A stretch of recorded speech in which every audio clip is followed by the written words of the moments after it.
It's over, we made it, but at what cost? I can't. Thomas Martinez's hands were shaking not from the cold, but from the name written on blood-stained paper. Victoria Powell. The woman he'd waited 3 months for. The bride who never came. And now she was dying in his arms on a frozen Colorado mountain. Bear's howl cut through the dawn as riders appeared on the ridgemen with guns hunting her. Thomas had survived Shiloh and Antietam, but nothing prepared him for this moment when his past and future collided in one terrible heartbeat. Before we continue, please subscribe and stay until the end. This story will grip your heart. Too far to turn back Comment now. what city you're watching from, so I can see how far this tale travels. Now, let's begin. Pod. Thomas Martinez hadn't spoken to another human being in 47 days. He preferred it that way. The cabin sat at 9,000 feet, where the air cut like glass and the silence had weight. 4 months he'd lived here long enough to forget the sound of his own voice, long enough to stop flinching at the crack of splitting wood that sounded too much like gunfire. Morning came brutal. The kind of cold that turned spit to ice before it hit the ground. Bear's barking shattered the silence. Thomas was on his feet before he was fully awake, Winchester in hand. The dog stood at the edge of the clearing, every muscle rigid, staring down the trail. Bear was part mastiff, part wolf, all instinct. Thomas had found him 2 winters back with a bear trap clamped on his leg. The dog had nearly taken Thomas's hand off before realizing he was there to help. They'd kept each other alive ever since. What is it? Bear didn't look back. Just kept barking sharp, urgent. Wrong. Thomas grabbed his coat and followed. His left leg protested immediately.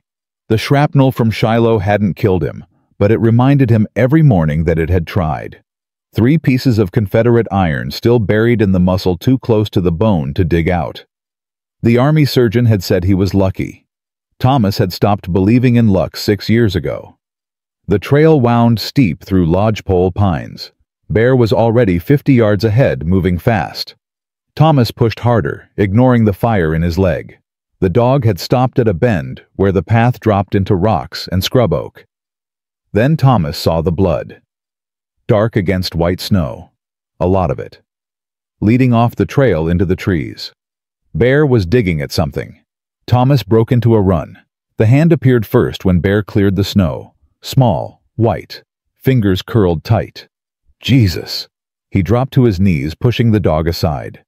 She was half buried in a drift, her dress torn to ribbons, dark hair matted with frozen blood. Her lips were blue. She wasn't moving. Thomas pressed 2 fingers to her throat. The pulse was there, barely, weak and fluttering. Stay with me. He stripped off his coat, wrapped it around her, lifted her into his arms. She weighed nothing. Her head fell against his chest, and he felt how cold she was, the kind of cold that didn't let go. Bear led the way back, checking over his shoulder every few seconds. The cabin was a mile uphill. Thomas's legs screamed with every step, but he didn't slow down. Couldn't. The woman's eyes opened once. Gray eyes. Storm cloud gray. Her lips moved, forming words he couldn't hear. Don't talk. Save it. But she kept trying, her hand clutching at his shirt with surprising strength. Letter, she finally whispered. They want the letter. Then her eyes rolled back and she went limp. Thomas kicked the cabin door open and carried her straight to his bed, the only bed. He worked fast, stripped off the wet dress, wrapped her in every blanket he owned, built the fire until the cabin turned into a furnace. Her breathing was too shallow, her pulse still too weak. He'd watched men die from cold in the war. It happened quiet, like falling asleep. Not today. He rubbed her hands, her feet, trying to force circulation back. Not in my house. Bear sat beside the bed watching. Calm. That helped Thomas think. He boiled water, made broth from dried venison, got a few drops past her lips. Most of it ran down her chin. He checked for injuries, cuts and bruises everywhere, one deep gash across her ribs, but nothing broken. Whoever did this had left her to die. 3 hours crawled past. Then her eyes opened, this time with awareness behind them. Where? My cabin. You're safe. She tried to sit up. Panic flooded her face. No, they'll find me. Easy. Thomas put a hand on her shoulder, gentle but firm. Nobody's finding anything. Hear that wind? She listened. The walls creaked and groaned. Outside, the blizzard that had been threatening all morning had finally hit, howling like something alive and angry. Her panic faded. Exhaustion replaced it. Who are you? Thomas Martinez. That's Bear. The dog's tail thumped once against the floor. Who are you? Thomas asked. She opened her mouth, closed it. Her hand moved to where her dress had been, the ruined dress now hanging by the fire, and terror crossed her face. The letter. Where's the letter? Thomas walked to the hearth and picked up the small bundle. A few coins, a broken comb, and an envelope. Water-stained, but intact, sealed with red wax. He turned it over. The world stopped. Miss Victoria Powell Territorial Marriage Bureau. Denver. To be delivered to Mr. Thomas Martinez, Colorado Territory. His hands started shaking. You're Victoria Powell. She stared at him. How do you... I'm Thomas Martinez. His voice came out rough. I'm your husband. Or I was supposed to be. The color drained from her face. 3 months ago, Thomas continued, you wrote to the Bureau, said you were coming. July 15th, I rode to Denver, waited 3 days at the stage depot, watched every coach come in. He stopped, swallowed hard. You never showed. Thomas, I couldn't. Why not? Because someone was trying to kill me. The words hung between them like smoke. Then Bear's head snapped toward the door. The growl started low in his chest. Deep. Dangerous. Thomas grabbed the Winchester and moved to the window. 3 riders. Moving slow up the trail through driving snow. Long coats, wide hats, rifles across their saddles. No, not 3. 5. Thomas's jaw tightened. How bad do they want you dead? Bad enough to follow me into a blizzard. Victoria's voice shook. Can you shoot? Yes. He tossed her the Colt from his holster. Anyone comes through that door who isn't me or Bear, you put them down. Don't hesitate. Don't think. Just shoot. She caught the revolver with both hands. Her fingers wrapped around the grip like she'd done it before. Understood. The riders stopped at the edge of the clearing, 50 yards out. Thomas could see them talking, gesturing. They knew she was here. One dismounted, started walking forward with his hands raised. Martinez! The voice carried through the storm. We don't want trouble, just looking for a girl. Don't have any girls here, Thomas shouted back. Just me and my dog. She's got something that doesn't belong to her. Still don't have any girls. The man stopped. We tracked her blood in the snow. We know she's in there. Then you know she's hurt. Leave her alone. Can't do that. Then you're making a mistake. The man signaled. All 4 dismounted. They were spreading out. 3 sides. No. 4 sides. One was circling around back. Thomas looked at Victoria. She was on her feet now, pale but steady. The Colt held properly. What did you take from them? The truth. That's not an answer. It's the only one that matters. Her eyes met his. Charles Green, biggest land baron in Colorado, built his empire on fraud and murder. Dozens of families lost everything. Some lost their lives. The papers I'm carrying prove it. If they reach a federal judge, Green goes to prison. Maybe hangs. Thomas let out a long breath. And Green sent 5 men to get them back. And to make sure I never talk. Hell of a way to meet your husband. Something that might have been a smile flickered across her face. I'm sorry. I wanted to come. I wanted... Her voice broke. Mrs. Patterson, the woman who ran the bureau, she was my friend. More than a friend. She was the only person who believed me when I said my father didn't just fall off that factory roof. That Green's men pushed him because he wouldn't sell his land patent. Thomas turned to look at her. Your father. Robert Powell. He owned mineral rights to a silver claim near Leadville, worth a fortune. Green wanted it, offered pennies. When my father refused, She stopped, swallowed. They called it an accident. 4 stories. No witnesses. I was 17. Jesus Christ. Mrs. Patterson helped me get away from Boston, got me work, kept me hidden.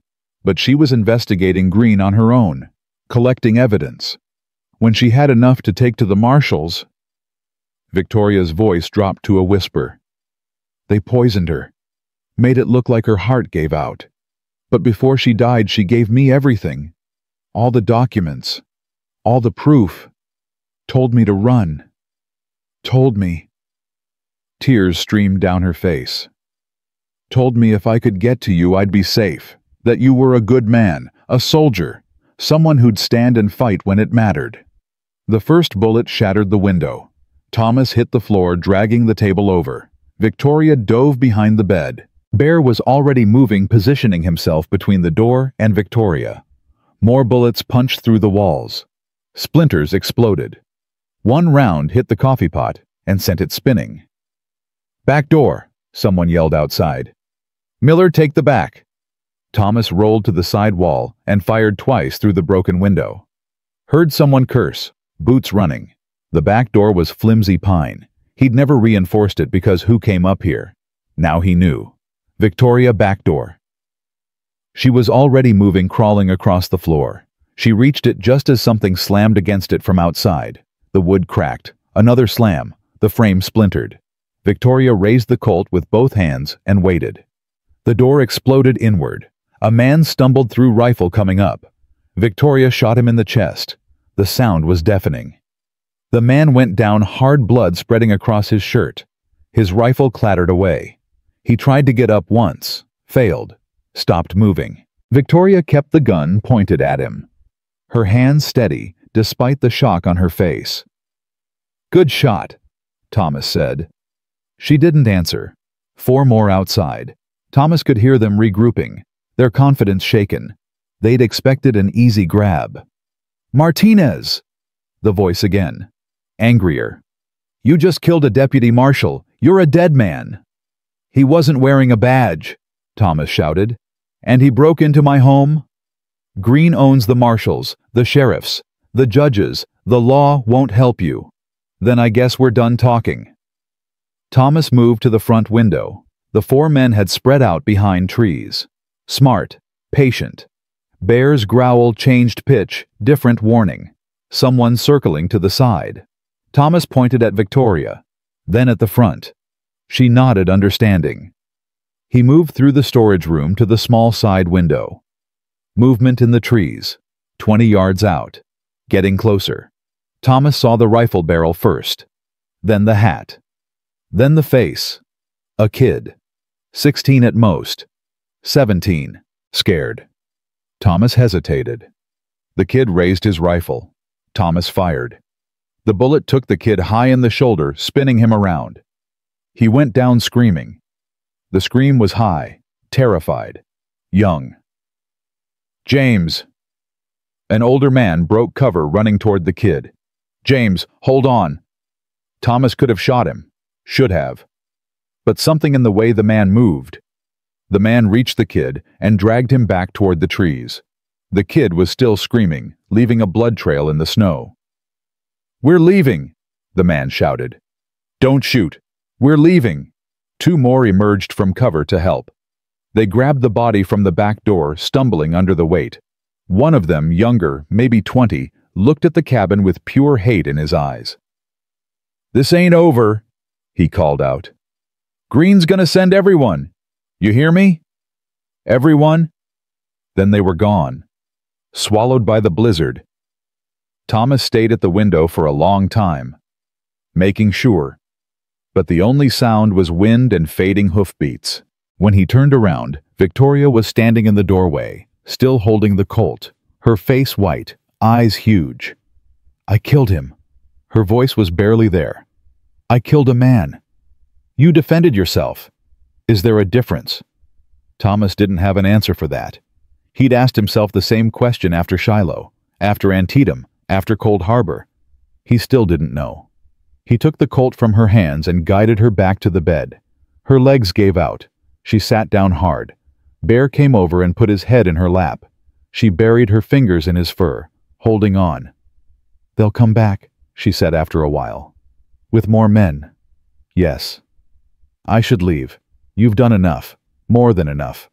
We're not really married. That letter is just paper, and—" "Stop." Thomas pulled up a chair and sat in front of her. 3 months ago, I wrote to the bureau, told them I was looking for a wife, someone who could handle this life. The isolation, the cold, the work. They sent me your letters. Victoria looked up at him. "You wrote about losing your parents, about working 16-hour days in a textile mill in Boston, about wanting something different, something real." He paused. "You wrote that you weren't afraid of hard things, that you'd rather die free than live small and scared." "I remember," she whispered. "I wrote back. Told you about this place, about the war, about the leg that doesn't work right, and the nightmares that don't stop. I didn't lie, didn't make it sound easy." Thomas met her eyes. "You still said yes." "I meant it." "So did I." He leaned forward. "I went to Denver, July 15th, rented a room at the boarding house near the depot, watched every stage come in for 3 days, morning, noon, and night. Every time I heard wheels on the road, I thought, this is it. This is her." Victoria's eyes filled with tears. "On the 3rd day, the stage master told me to go home. Said if you were coming, you'd have been there by now. Said maybe you'd changed your mind, found someone else, got cold feet." Thomas's voice went rough. "I told myself he was right, that it was for the best, that I didn't need anyone anyway. I came back here and threw your letters in the fire." "Thomas?" "But I couldn't do it." He reached into his shirt pocket and pulled out a folded piece of paper. Worn. Read 100 times. "This one. The last one you sent. I kept it." He unfolded it and read aloud. "Dear Thomas, I know you wrote that I should think carefully before deciding. That life in the mountains is harder than I can imagine. That there will be days when the loneliness is worse than the cold. But I've been lonely my whole life in a city full of people. I'd rather be lonely in a place that's beautiful and true. I'd rather struggle beside someone honest than live easy with someone false. If you'll have me, I'm yours. Always, Victoria." The silence that followed was broken only by the crackling fire and the howling wind. "I meant every word," Victoria said. "I was 2 days from Denver when Green's men found me. They ambushed the stage at Kenosha Pass, killed the driver, killed the other passengers, left me for dead in a ravine. But I—" She stopped, took a breath. "I crawled out, walked for 3 days, lived on snow and tree bark. Then I couldn't walk anymore, and I thought, this is it. This is where I die, alone in the mountains. And all I could think was that I'd never get to meet you, that you'd think I'd broken my promise." Thomas reached out and took her hand. "You kept it. So did you." She looked at their joined hands. "When they broke through that door when I shot that man, all I could think was, I have to survive this. I have to survive because Thomas is waiting, because I gave him my word. Victoria, do you still want me?" The question came out raw, desperate. "After all this, after bringing Green's killers to your door, after everything?" Thomas didn't hesitate. "Yes." "Why?" "Because I've been alone for 6 years, since the war ended, and I'm tired of it." He squeezed her hand.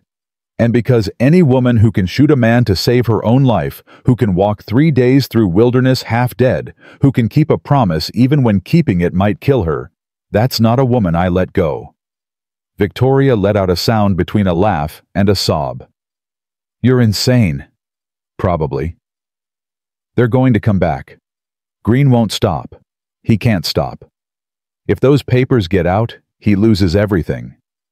Then we make sure they get out." "How?" "We take them to Denver, to the Rocky Mountain News, to Judge Harrison, to everyone who needs to see them." Thomas stood up. We leave at first light, before they regroup. That's suicide. Green has men everywhere. We wouldn't make it halfway. We'll make it. How can you be so sure? Thomas looked at her, really looked at her. This woman who'd walked through hell to keep a promise, who'd pulled a trigger to stay alive, who was supposed to be his wife and now somehow actually was. Because we're not alone, he said simply. There's two of us, and Bear, and we're not running, we're fighting. Victoria stood up, unsteady but upright. She was shorter than him by half a foot, skinny from hunger and hardship, bruised and battered and exhausted. But when she looked at him, her eyes were steel. Then let's fight. Bear barked once, sharp, final. Agreement. Outside, the storm buried the blood and bullet holes under fresh snow. Inside, two people who'd been strangers that morning stood together in firelight, making plans that would probably get them killed. But Thomas had made a promise 3 months ago, and Victoria had crawled through hell to keep hers. Neither of them was about to break now. Thomas moved to his supply shelf and started pulling down ammunition dried food rope. We can't go straight down. They'll be watching the main trails. We'll have to go over Brecha Pass. In this storm. Storm's our cover. By morning, it'll have buried our tracks. He paused. Can you ride? I grew up on a farm. Before, she didn't finish. Yes, I can ride. Good.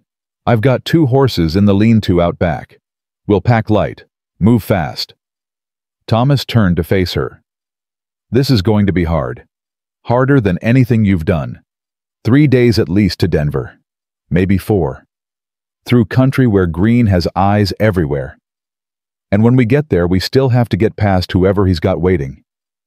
I know. If they catch us, they won't. Victoria's voice was firm now. Decided. Because you're right. We're not alone. And we're not running. She picked up the Colt from where Thomas had set it down. Checked the cylinder like she'd done it 1,000 times. My father taught me to shoot when I was 12. Said every person should know how to protect themselves. I never thought... She stopped. I never thought I'd have to shoot someone. But I did. And I'll do it again if I have to. Thomas nodded. Then we leave at dawn. Get some rest while you can. What about you? I'll keep watch. Victoria opened her mouth to argue, then closed it. She was swaying on her feet, exhaustion finally catching up with adrenaline. Just for a few hours, she said. Then you wake me, and I'll take over. Deal. She lay down on the bed, still fully dressed. Bear immediately jumped up beside her, curling his massive body against hers like a furry wall. Within minutes, her breathing had evened out. Thomas sat by the window with the Winchester across his lap, watching the storm, thinking about the war.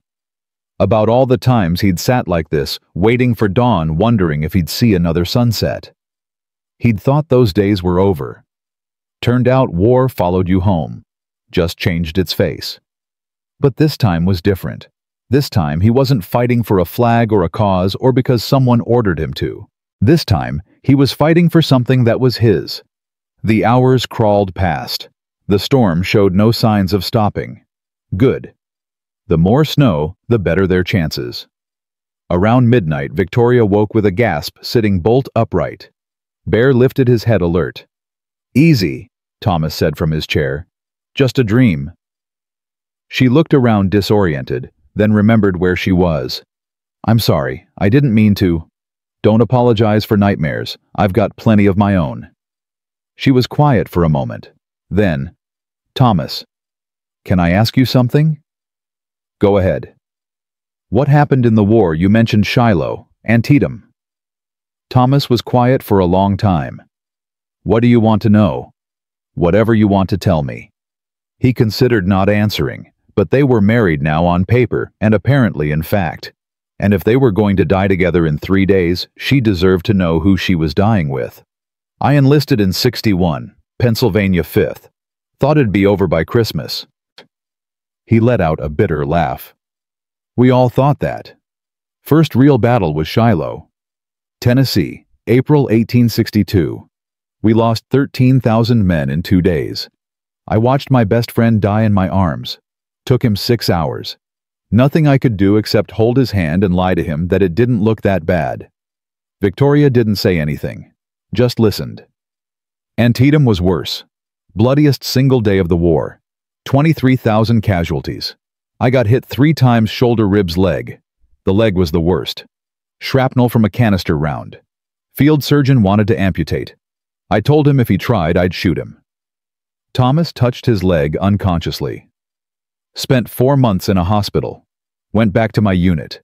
Fought at Gettysburg, Cold Harbor, Petersburg. Made it all the way to Appomattox. And then I came home and realized I didn't have one anymore. My parents had died of typhoid while I was gone. My sister had married and moved to California. The girl I'd been engaged to before the war had married someone else. So he shrugged. I came out here, as far from people as I could get. Figured if I was alone, I couldn't lose anyone else. But you wrote to the marriage bureau. I did. Thomas looked at her. Because being alone doesn't hurt any less than losing someone.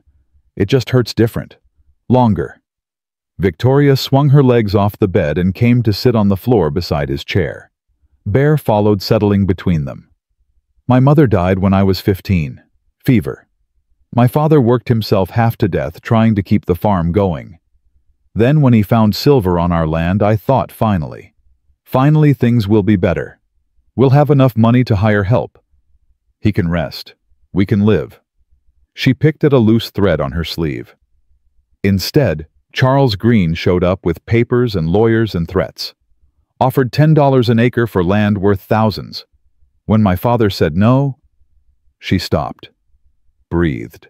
They made it look like an accident. Everyone believed it except me. No one wanted to hear that the great Charles Green was a murderer. So I went to Boston, worked in the mill, tried to forget. But you didn't. How could I? Her voice was fierce now. My father was a good man. He deserved justice. They all did all the families Green destroyed. So when Mrs. Patterson started investigating, I helped her, gathered names, dates, proof. And when she died, I knew I had to finish it. For her, for my father, for everyone. Thomas reached down and put his hand on her shoulder. You will. How do you know? Because you're still alive, and that's the hardest part. They sat in silence for a while, watching the fire burn down to embers. Finally, Victoria spoke again. When we get to Denver, if we get to Denver, what then? We expose Green. Get the papers to people who can do something with them. And after that, Thomas knew what she was really asking. After that, we come back here, if you want, and we... He paused, searching for the right words. We figure out how to be married. I'd like that. She leaned her head against his knee. I think I'd like that very much. Bear yawned hugely and went back to sleep. Outside, the storm finally started to ease. By dawn, there would be 3 feet of fresh snow covering everything. Perfect. Thomas stood up. Get a few more hours. I'll wake you when it's time to move. This time Victoria didn't argue. She climbed back into bed, and within minutes, she was asleep again. Thomas watched her for a moment. This woman who was supposed to be his wife, who'd kept her promise against impossible odds, who'd shot a man to stay alive, and would probably have to do it again before this was over. He'd wanted a partner, someone strong enough for this life. Looked like he'd gotten one. He just hoped they'd both live long enough to enjoy it. Dawn came gray and merciless. Thomas woke Victoria with a hand on her shoulder. She was up immediately, eyes alert, hand reaching for the Colt before she remembered where she was. Time to move, he said. She nodded and swung her legs off the bed. Bear was already at the door tail, wagging ready. Thomas had packed 2 saddlebags while she slept dried meat hardtack ammunition blankets. Everything they'd need to survive 3 days in the mountains. Everything except luck. Can you walk? he asked. Victoria stood, tested her weight, winced but stayed upright. I can walk. It's going to be rough. 10 miles today through deep snow. Then we camp. Then another 15 tomorrow. I said I can walk. Thomas handed her a coat, his spare, too big for her but warm. There's coffee. Drink it fast. We leave in 10 minutes. While she ate, Thomas went to the lean-to behind the cabin. His 2 horses, a gray gelding named Smoke and a chestnut mare named Ember, stamped and snorted in the cold. He saddled them both, working quickly, listening for sounds that didn't belong. The forest was quiet except for wind and the occasional crack of a branch under snow. Too quiet. He led the horses back to the cabin. Victoria was waiting on the porch, the colt tucked into her belt. Her face set with determination. She looked stronger than she had last night. Or maybe she was just better at hiding how bad she felt. You take Ember, Thomas said. She's steadier on ice. Victoria mounted without help, settling into the saddle like she'd been born there. Good. One less thing to worry about. Thomas climbed onto Smoke and looked back at the cabin one last time. 4 months he'd lived there. 4 months of silence and solitude and trying to forget. Now he was leaving it behind with a woman he'd known for less than a day and probably wouldn't see it again. Funny how life worked. Ready? He asked. No, Victoria said. But let's go anyway. They rode. The storm had buried everything under 3 feet of fresh powder. Perfect cover, no tracks, no trail, nothing to follow. But it also meant the going was brutal. The horses struggled, sinking to their chests with every step. Thomas led them away from the main trail, cutting north through dense forest where the canopy had caught some of the snow. Bear ranged ahead, his massive paws spreading his weight enough to stay on top. Every few minutes he'd circle back, checking on them, then push forward again. They rode in silence for the first hour. Thomas kept checking behind them, watching for movement, listening for sounds that meant pursuit. Nothing yet. But it would come. How far to the pass? Victoria asked. 8 miles. Maybe 9 with the snow. And then we're on the other side of the range. Denver's another 40 miles. 40 miles of Green's territory. Yes. She was quiet for a moment. Then, Thomas. Last night you said you threw my letters in the fire. All except one. I did. Why that one? He thought about lying, making up something that sounded better.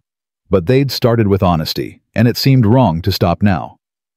Because it was the one where you said you'd rather struggle beside someone honest than live easy with someone false. He glanced back at her. Made me think maybe I wasn't completely broken after all. That maybe someone could see past the leg and the nightmares and the fact that I live alone on a mountain because I don't know how to be around people anymore. You're not broken, Victoria said quietly. How would you know? You just met me? Because broken men don't run toward gunfire to save strangers. Broken men don't keep promises to women they've never seen. Broken men don't. She stopped, started again. You're wounded. That's different from broken. Wounded can heal. Thomas didn't have an answer for that, so he just kept riding. The sun climbed higher, but gave no warmth. The temperature was well below freezing, and the wind cut through their coats like they weren't there. Thomas's leg was already aching, a deep, grinding pain that would only get worse as the day went on. He ignored it. He'd ridden through worse. Around noon, Bear stopped dead, and his hackles went up. Thomas raised his hand. Victoria reined in immediately, her hand going to the colt. What is it? She whispered. Don't know. They waited. 30 seconds. A minute. Then Thomas saw it, movement in the trees to the east. Someone trying to move quietly through deep snow and failing. One rider. No two. Thomas dismounted and pulled the Winchester from its scabbard. Motioned for Victoria to stay mounted and be ready to run. She shook her head, dismounted anyway, and pulled the colt. I said stay on the horse, Thomas hissed. And I said we're in this together. There wasn't time to argue. The riders were getting closer. Thomas moved behind a thick pine and waited.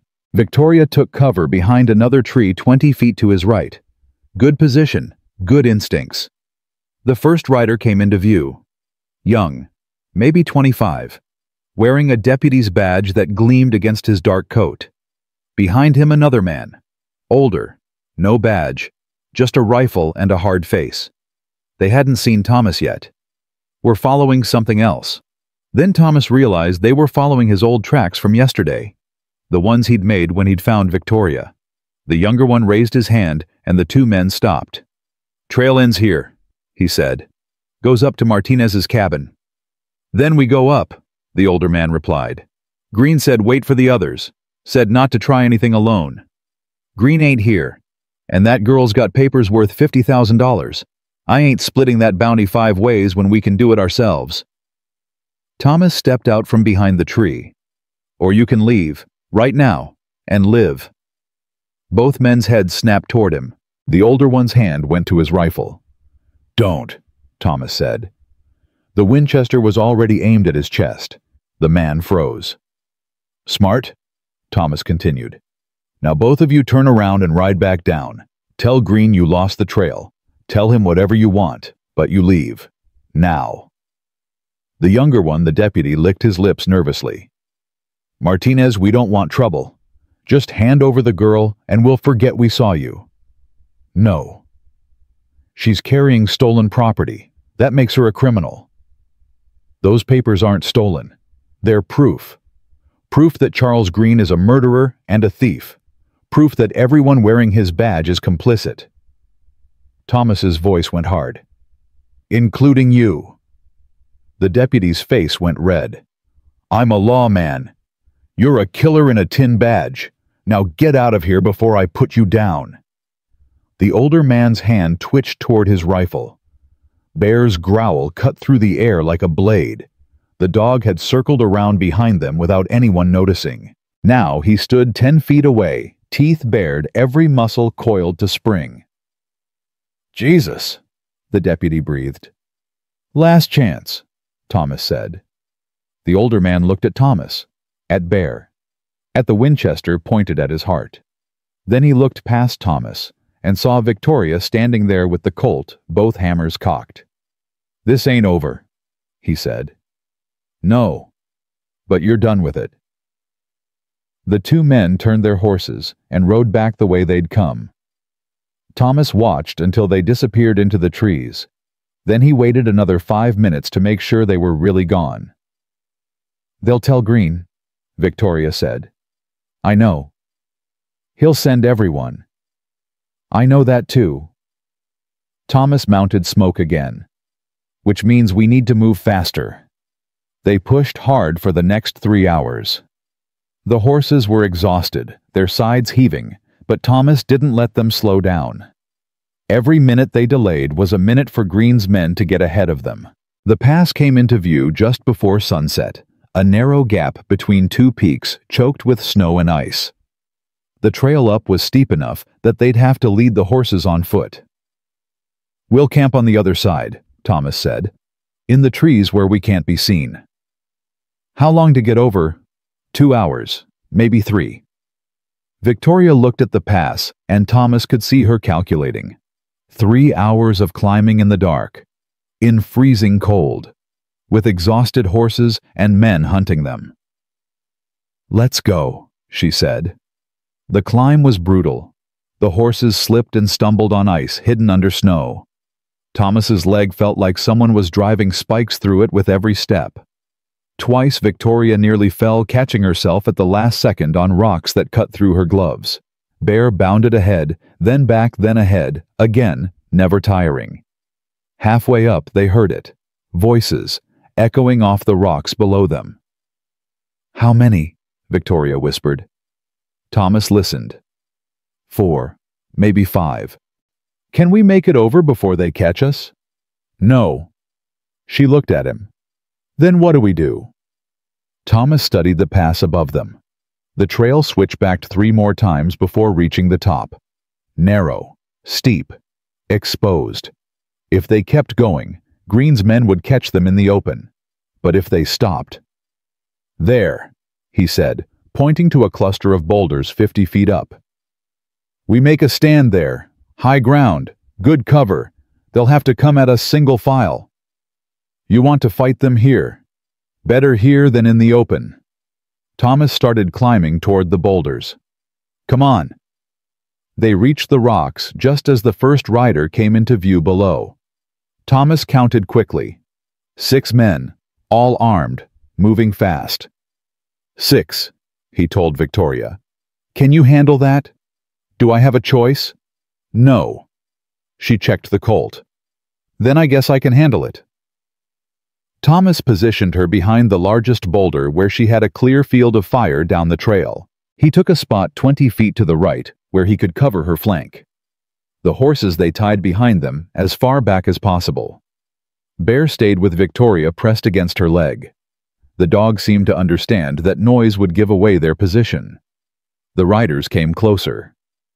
Thomas could see them clearly now. 3 wore deputy badges. The others were just hired guns.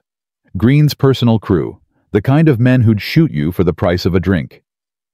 They reached the first switchback and started up. The lead rider, a big man with a scarred face, was talking. Martinez can't be far. Trail's fresh. Think he'll surrender? One of the deputies asked. The scarred man laughed. Don't matter what he does. Green wants the girl dead and the papers back. Martinez is just in the way. What about the bounty? Green said. Green says a lot of things. We bring back the papers, we get paid. Everything else is just noise. They were 50 yards away now. 40. 30. Thomas raised the Winchester. 20 yards. Now, he said quietly. Victoria stood and fired. The Colt barked twice. The lead rider went down tumbling from his saddle. The horse screamed and reared. Behind him another man took a bullet in the shoulder and grabbed at the wound, cursing. Thomas fired 3 times, working the Winchester's lever as fast as he could. One shot hit a horse he hadn't meant to, but the animal moved. It went down thrashing, pinning its rider beneath it. The other 2 shots went wide as the remaining riders scattered for cover. Reload! Thomas shouted. Victoria's hands were steady as she thumbed fresh rounds into the Colt's cylinder. Thomas did the same with the Winchester counting bullets. He had maybe 20 rounds left. Victoria had 12. Not enough if this turned into a siege. Martinez!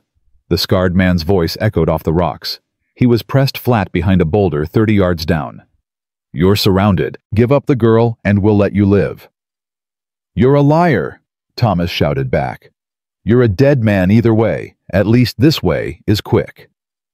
A bullet whined off the rock near Thomas's head. He ducked back.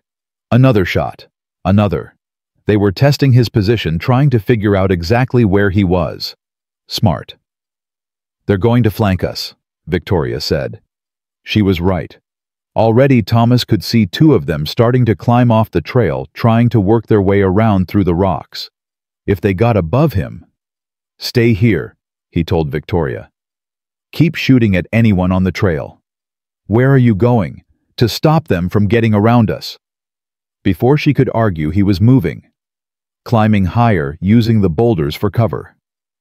His legs screamed in protest, but he ignored it. Had to. No choice. He reached a narrow shelf just as the first flanker appeared below him. Young kid. Couldn't be more than 20. Holding a rifle like he knew how to use it. Thomas aimed and fired. The bullet took the kid in the leg.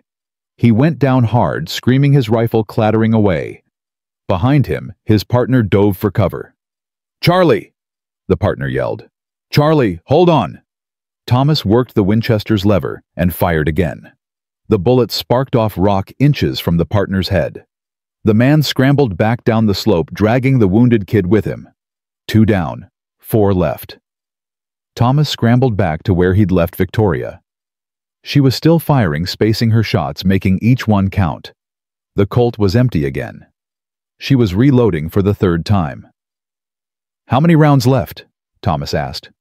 4. Not good. Below them, the scarred man was shouting orders. The remaining men were spreading out, finding better cover, getting ready for a coordinated rush. We can't hold them, Victoria said quietly. I know. So what do we do? Thomas looked at the pass above them, then at the riders below, then at the massive snowfield to the west, heavy and unstable, waiting for an excuse to let go. You trust me? He asked. What kind of question is that? Do you? Victoria looked at him. Yes. Then when I start shooting you, grab the horses and run for the pass. Don't stop, don't look back, just run. What are you going to do? Thomas didn't answer, just raised the Winchester and aimed at the snowfield. Thomas. He fired. The bullet hit high on the slope where the snow was deepest. Nothing happened for a second, then another second. Then the entire mountainside started to move, slowly at first, then faster, then all at once. The avalanche came down like God's own hammer. Thomas was already running, grabbing Victoria's arm, dragging her toward the horses. Bear was ahead of them, barking frantically. Behind them, the roar of falling snow drowned out everything else. Go! Go! Go! They hit the horses at full speed. Victoria threw herself into the saddle. Thomas did the same. The avalanche was 50 yards away now. 40. 30. They rode. The trail up the pass was steep and icy, but the horses found purchase somehow driven by pure terror. Behind them, the avalanche swept across the trail they'd just been on.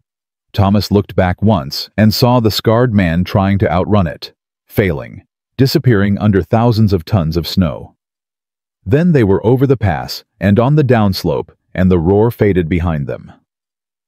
Thomas didn't stop riding until they were a mile down the other side. Finally, he pulled up his heart, hammering his hands shaking. Victoria reined in beside him. Her face was white. Did you just kill them all? I gave them a chance to leave.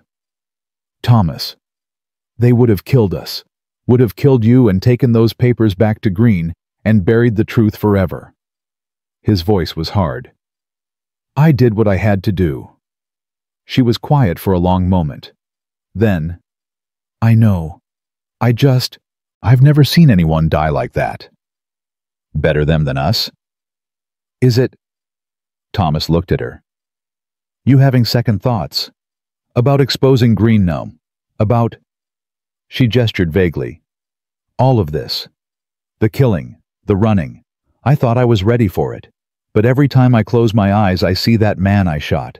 See his face. See the blood. It doesn't get easier, Thomas said quietly. Anyone who tells you it does is lying, but you learn to live with it. Learn to remember why you did it, and if the reason was good enough... He trailed off. Then you find a way to sleep at night. Does it work for you? Sometimes. They rode in silence until they found a sheltered spot in the trees. Thomas dismounted and started unpacking. His leg was on fire now, barely holding his weight. But they needed a fire, needed food, needed rest. Victoria helped without being asked, gathering wood, getting water from a nearby stream. Bear collapsed by the fire and was asleep within seconds. Thomas watched Victoria move. She was limping now, favoring her left side where she'd bruised it during the climb. Her hands were raw and bleeding through the gloves. Her face was drawn with exhaustion. But she didn't complain, didn't ask for help, just did what needed doing. You should eat, he said, handing her dried meat and hardtack. She took it, mechanically chewing without tasting. How many more do you think Green has? Dozens, maybe more. So even with the avalanche, we're still being hunted. She nodded slowly. Then we need to be smarter. Faster. Yes. And we need help. Thomas looked at her. What kind of help? You said you fought in the war. That means you had comrades, friends. Some of them must be in Denver. Maybe. Do you know anyone we can trust? Thomas thought about it. Most of the men he'd fought with were dead or scattered. But there was one. Samuel Morrison. We served together at Gettysburg. Last I heard, he was running a freight company out of Denver. If he's still there, if he's still alive... Thomas trailed off. It's a long shot. It's better than no shot. She was right. They needed allies, needed someone who could help them get the papers to the right people without being caught by Green's men. "We'll find him," Thomas said. "Tomorrow we push hard, make Denver by nightfall. And if Green's men catch us before then, they won't." "How can you be sure?" Thomas looked at her across the fire. This woman who'd walked through hell to keep a promise, who'd shot a man to stay alive, who was sitting here planning how to take down the most powerful man in Colorado instead of running for her life. "Because we're not done yet," he said simply. "And people like us don't die before we finish what we started." Victoria smiled then. Small but real. People like us. Yes. I like the sound of that. They sat in comfortable silence, eating, watching the fire burn. Bear's snores provided a steady rhythm. The forest around them was dark and cold, but here in this small circle of light there was warmth. After a while, Victoria spoke again. "Thomas, can I ask you something?" "Sure." "When we get to Denver, when we expose Green, when this is all over." She paused. "What happens to us?" "What do you mean?" "I mean, are we really married? Do you want to be married? Or was that just something you said to protect me?" Thomas was quiet for a long time, long enough that Victoria started to look worried. Finally he said, "I meant it when I wrote to the Bureau, meant it when I waited for you in Denver, and I meant it last night when I said I wanted a life with you." He met her eyes. "But you've been through hell. You've earned the right to choose. So when this is over, if you want to go your own way, find your own life, I'll understand. And if I don't want that, then we go back to the cabin. We build something. We figure out how to be partners. How to be—" he struggled for the word. "How to be family." Victoria set down her food and moved around the fire to sit beside him, close enough that their shoulders touched. "I already chose Thomas, 3 months ago when I wrote those letters, and I chose again yesterday when I shot that man, and I'm choosing now." She took his hand. "I want the cabin. I want the mountains. I want the hard work and the isolation and the cold. But most of all, I want someone who keeps his promises. Someone honest. Someone who fights for what's right even when it costs him everything." Thomas squeezed her hand. "You sure? Because I'm not easy to live with. The nightmares, the leg, the way I am around people. I don't care about easy. I care about real." She leaned her head against his shoulder. "And you're the realest thing I've found." They sat like that for a long time, not talking, just being. The fire crackled. Bear snored. The night pressed in from all sides but couldn't touch them. Finally Victoria spoke again, her voice drowsy. "Tell me about the cabin. What's it like?" "Small. 1 room mostly, but there's a good well, good hunting. In summer, wildflowers everywhere." Thomas's voice went soft, remembering. "From the porch you can see 3 peaks. In the morning when the sun comes up they turn gold. Most beautiful thing you've ever seen." "It sounds perfect." "It's lonely." "Not anymore." Thomas looked down at her. Her eyes were closed, her breathing starting to even out. In the firelight she looked young, vulnerable. Nothing like the woman who'd pulled a trigger to save her own life. But she was both, soft and hard, fragile and strong. And somehow, impossibly, she was his. "Get some sleep," he said quietly. "I'll take first watch. Wake me in 2 hours." "I will." She was asleep within minutes, curled against his side. Thomas sat there holding her, the Winchester across his lap, watching the darkness beyond the firelight. Tomorrow they'd ride into Denver, into the heart of Green's territory, into danger that would make today look easy. But tonight, just for a few hours, they could rest. Thomas looked up at the stars between the branches. Clear and cold and infinite. He'd stopped praying after the war, stopped believing that anyone was listening. But tonight, just this once, he sent up a silent plea. "Let us finish this. Let us survive. Let us have a chance.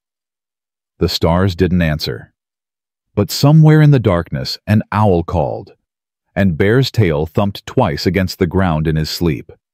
And that felt like enough. Dawn broke cold and clear over the eastern plains. Thomas woke to find Victoria already up, packing their gear with efficient movements. Bear sat beside her, watching the trail behind them. "Anything?" Thomas asked, his voice rough from sleep. "Nothing yet, but they're coming." "I know." They rode hard from first light, pushing the horses to their limit. The terrain had changed overnight. Gone were the steep mountains and dense forests, replaced by rolling foothills that offered little cover. Every ridge they crested, Thomas expected to see riders. Every valley they descended, he checked behind them for dust clouds. Nothing yet. But Victoria was right. They were coming. Around mid-morning, they passed a burned homestead. The house was just blackened timber and ash. The barn had collapsed in on itself. A wagon sat in the yard, one wheel missing, abandoned. Victoria pulled up. "What happened here?" "Green happened." Thomas didn't slow down. "This is what he does.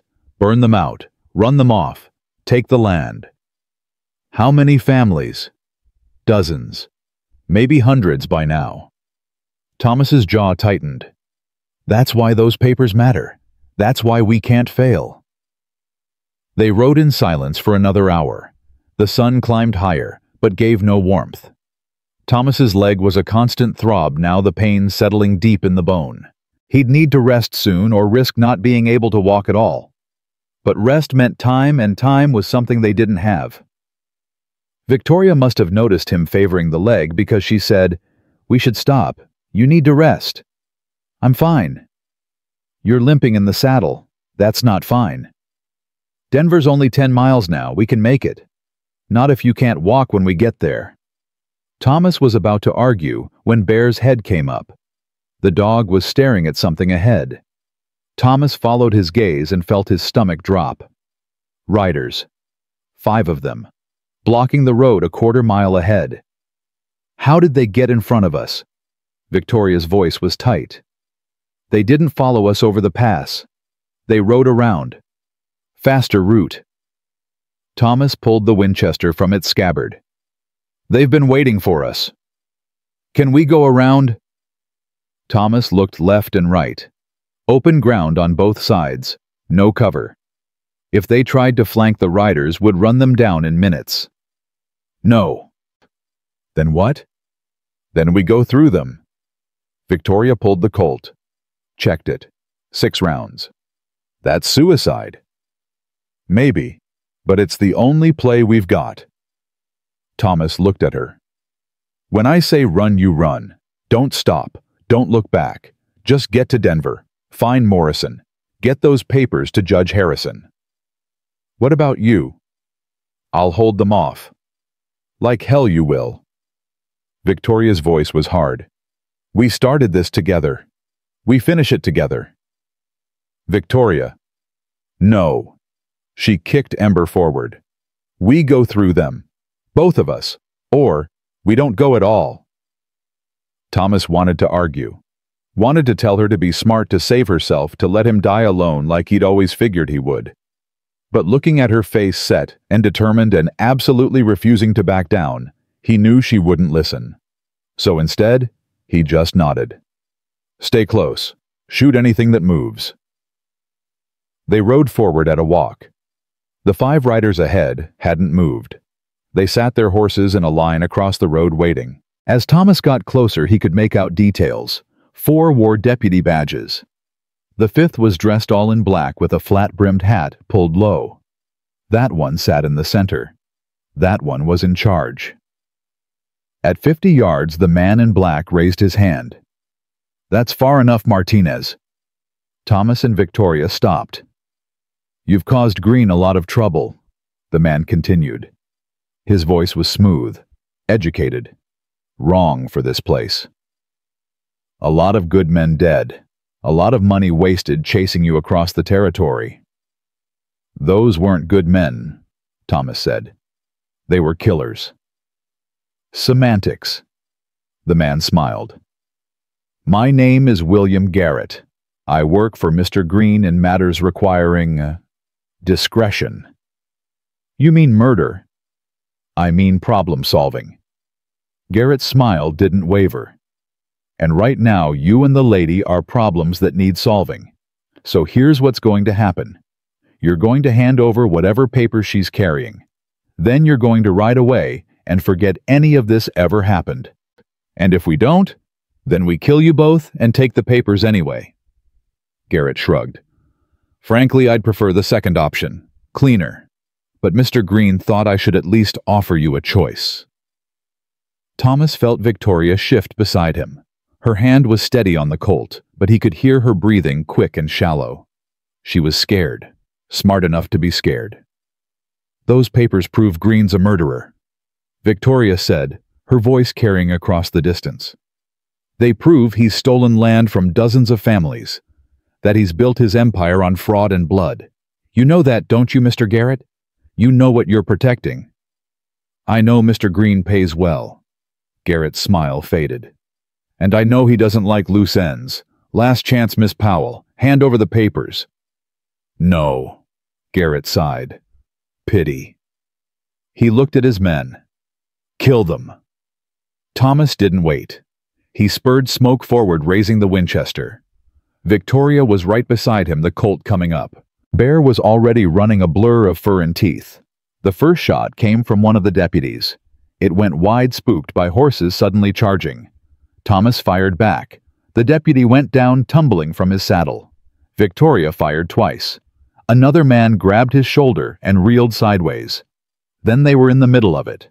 Horses screaming. Men shouting. Gunfire everywhere. Thomas worked the Winchester's lever, firing as fast as he could. One shot. 2. 3. A deputy went down. Another dove off his horse for cover.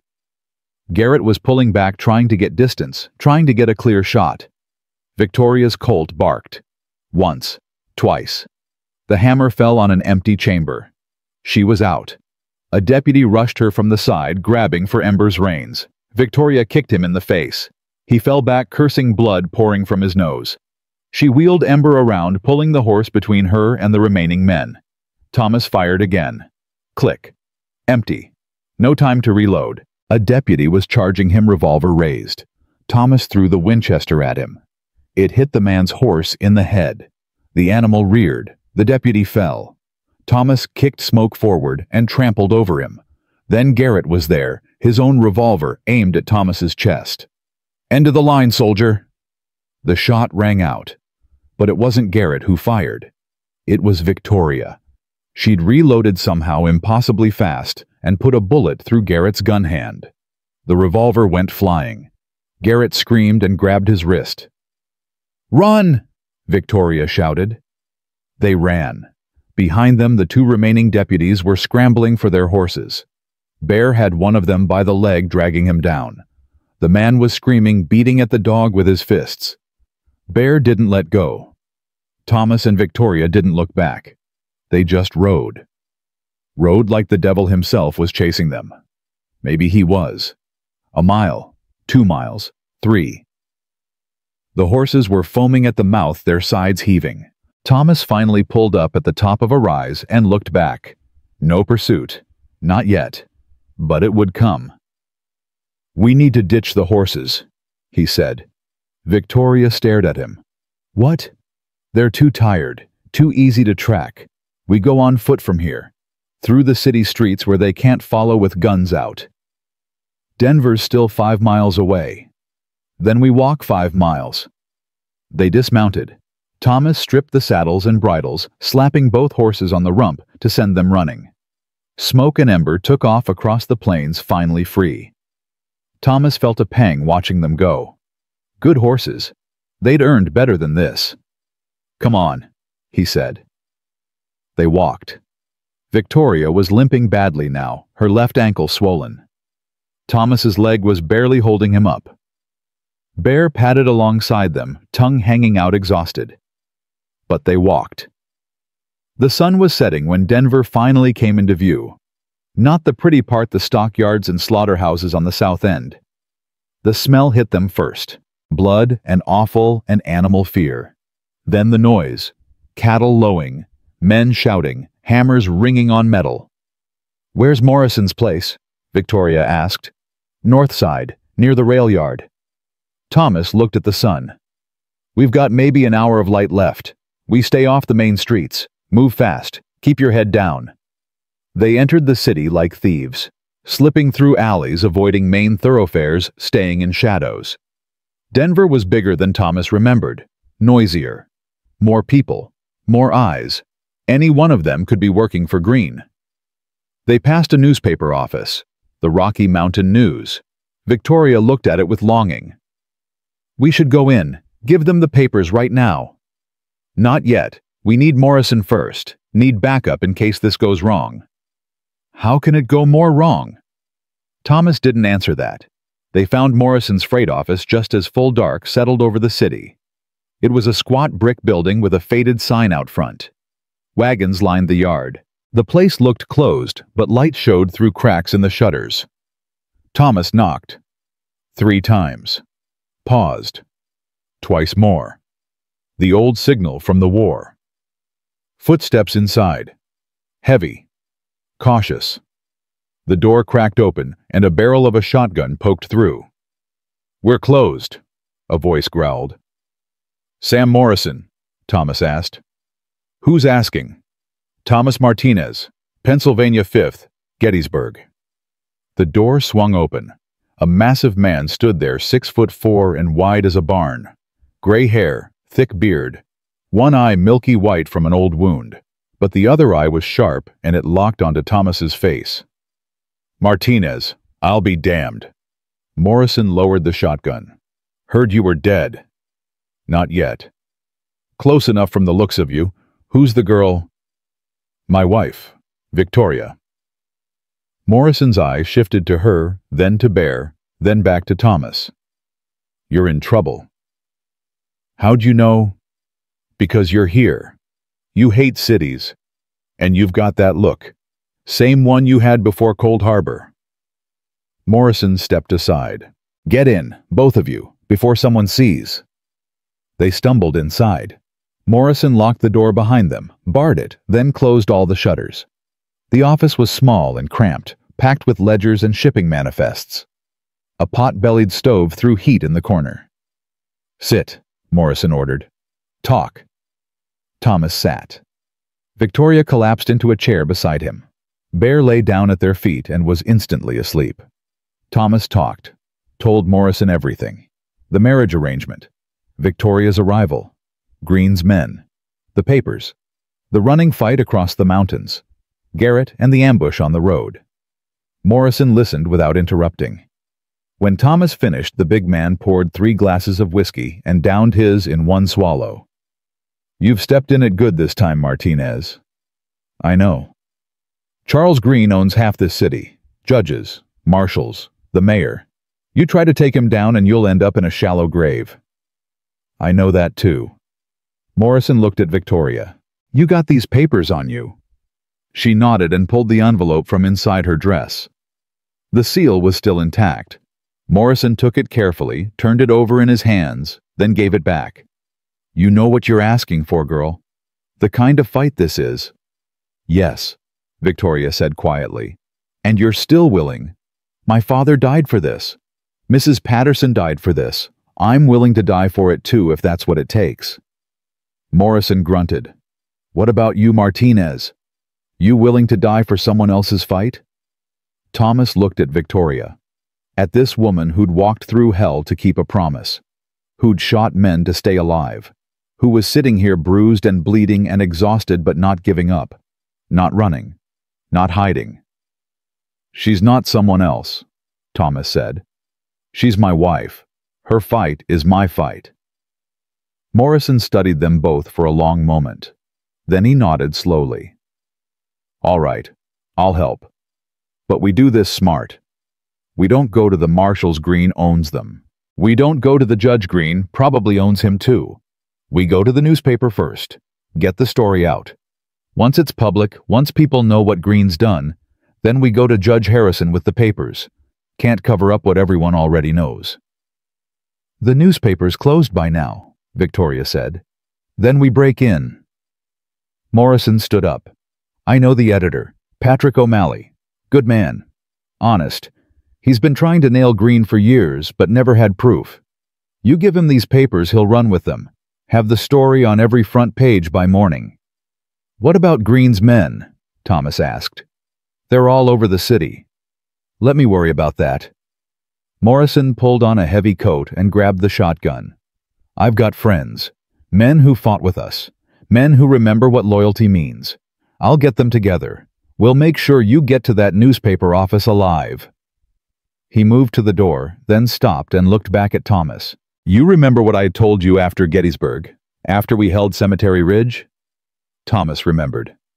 You said the only thing that matters is standing your ground, even when it costs you everything. Still true. Morrison unlocked the door. Wait here. I'll be back in an hour. Then we move. He left. Thomas and Victoria sat in silence. Bear snored softly. Outside, the city rumbled and growled like something alive. Do you trust him? Victoria asked. With my life. Then I trust him too. Thomas took her hand. It was small and cold and covered in cuts. When this is over. Don't, she said. Don't talk about after. Not yet. Not until it's really over. Why not? Because I'm terrified that if we talk about it, if we plan for it, we'll jinx it somehow. Her voice was barely a whisper. I've lost everyone, Thomas. My mother, my father, Mrs. Patterson. I can't lose you too. You won't.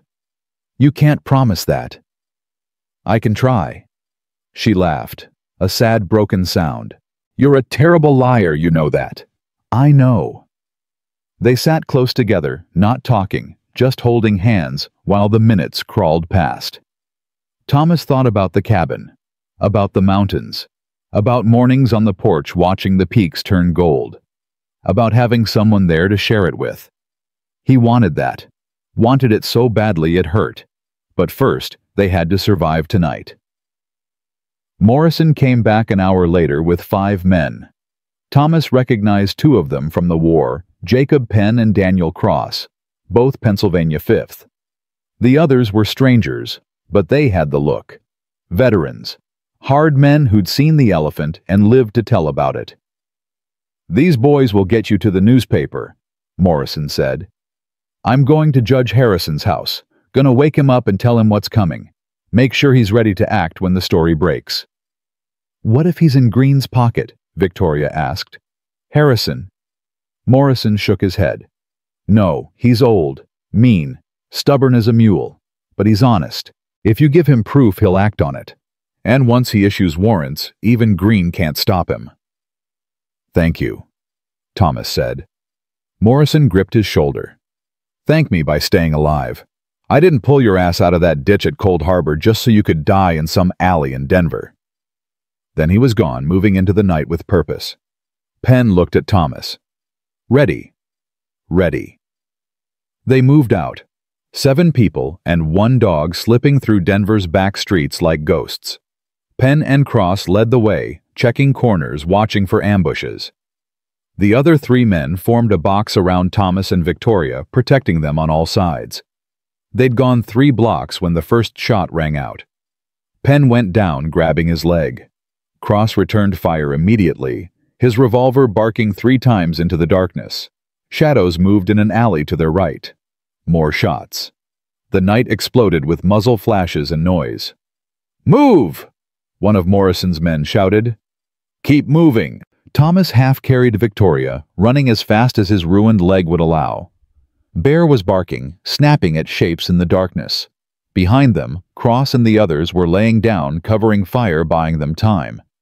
They turned a corner and ran straight into 4 more men. Deputies, real ones this time, wearing badges and carrying shotguns.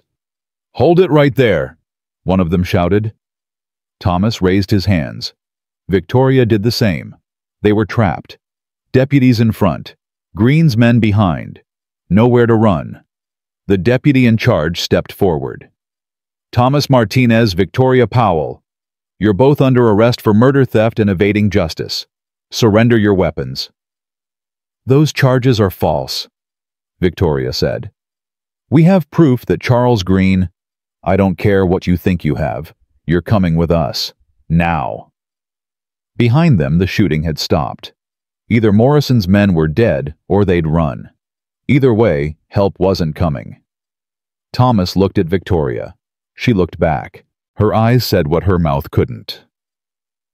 "This is it. This is how it ends." Then a voice cut through the tension like a blade. "These people are under my protection." Everyone turned. Judge Harrison stood at the end of the street. Tall, white-haired, wearing a nightshirt and boots and carrying a cane like a weapon. Behind him stood Morrison and a dozen other men, all armed, all ready. "Judge Harrison." The deputy sounded confused. "Sir, these people are wanted for exposing corruption, for bringing evidence of fraud and murder to light, for doing what the law should have done years ago." Harrison's voice carried like thunder. "Now lower your weapons. These people are coming with me to the courthouse, and anyone who tries to stop us will answer to me personally." The deputies hesitated. They were caught between following orders and disobeying a federal judge. Finally, slowly, they lowered their shotguns. "Smart choice," Harrison said. He looked at Thomas and Victoria. "Come with me, both of you. We have work to do." They walked through Denver's streets in a strange procession. Judge Harrison in front, Thomas and Victoria behind him, Morrison and his men forming a protective ring, the deputies following at a distance, uncertain what to do. By the time they reached the courthouse, a crowd had gathered. Word was spreading. The newspaper editor O'Malley was there with a notebook scribbling furiously. Others were arriving, curious citizens, families who'd lost land, people who'd been waiting years for someone to stand up to Charles Green. Harrison led them inside to his chambers. He locked the door, sat behind his desk, and held out his hand. "The papers," he said simply. Victoria gave them to him. Harrison read in silence for 20 minutes. His face grew harder with each page. Finally, he set them down and looked up. "This is enough," he said.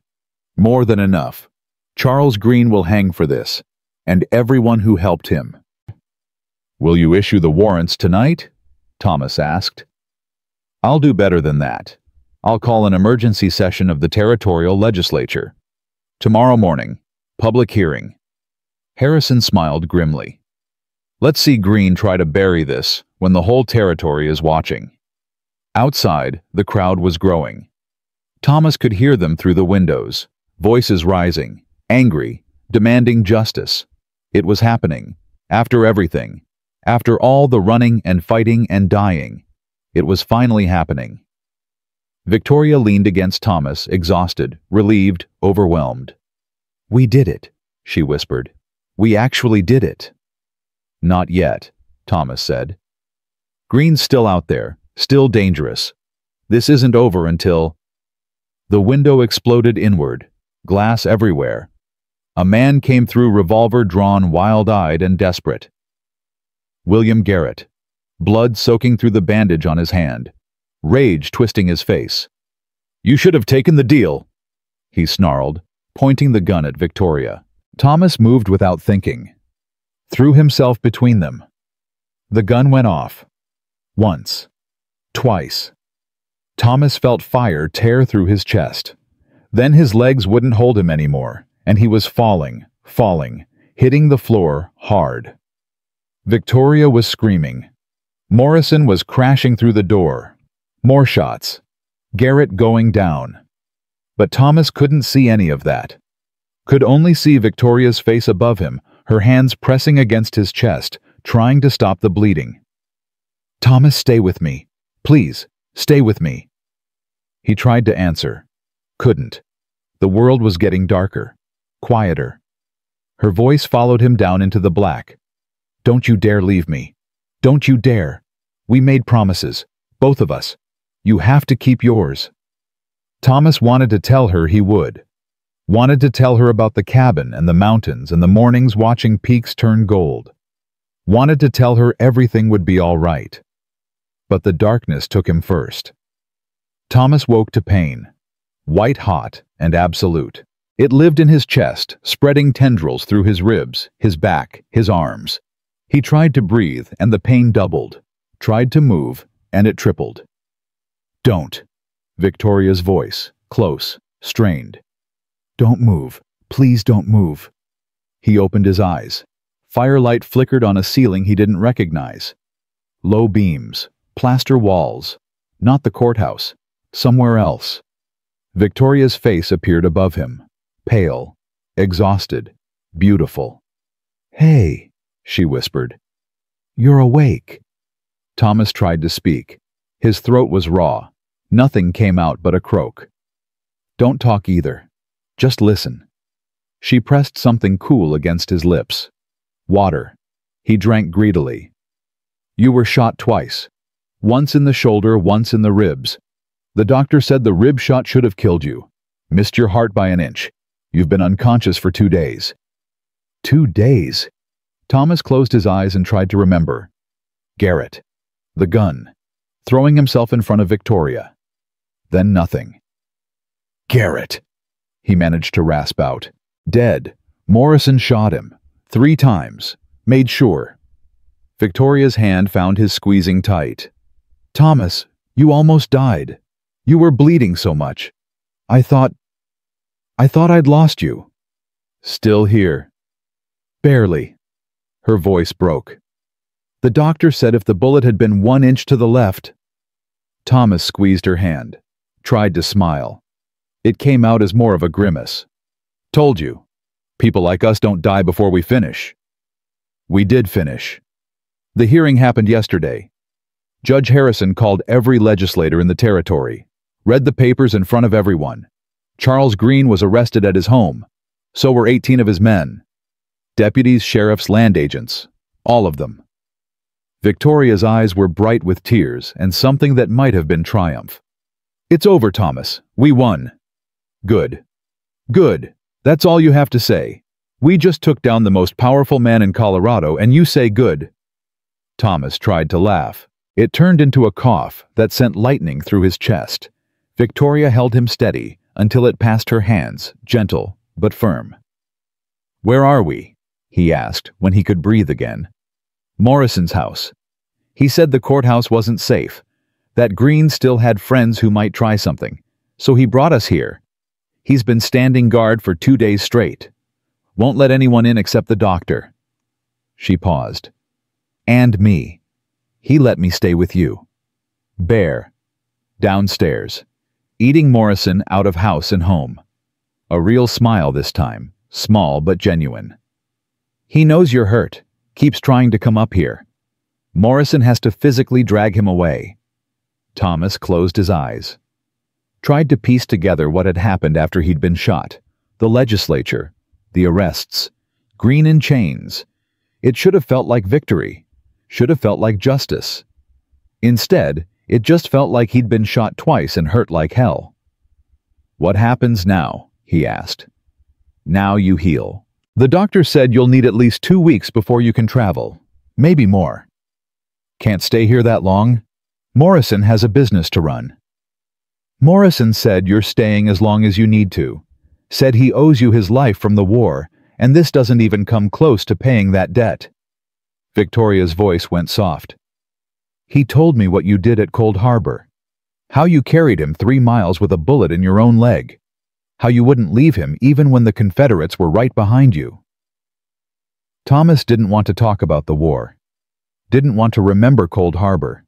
The screaming, the blood, the way Morrison had looked at him and said, "Just leave me, just go." "He would have done the same," Thomas said. "Maybe, but you did it first."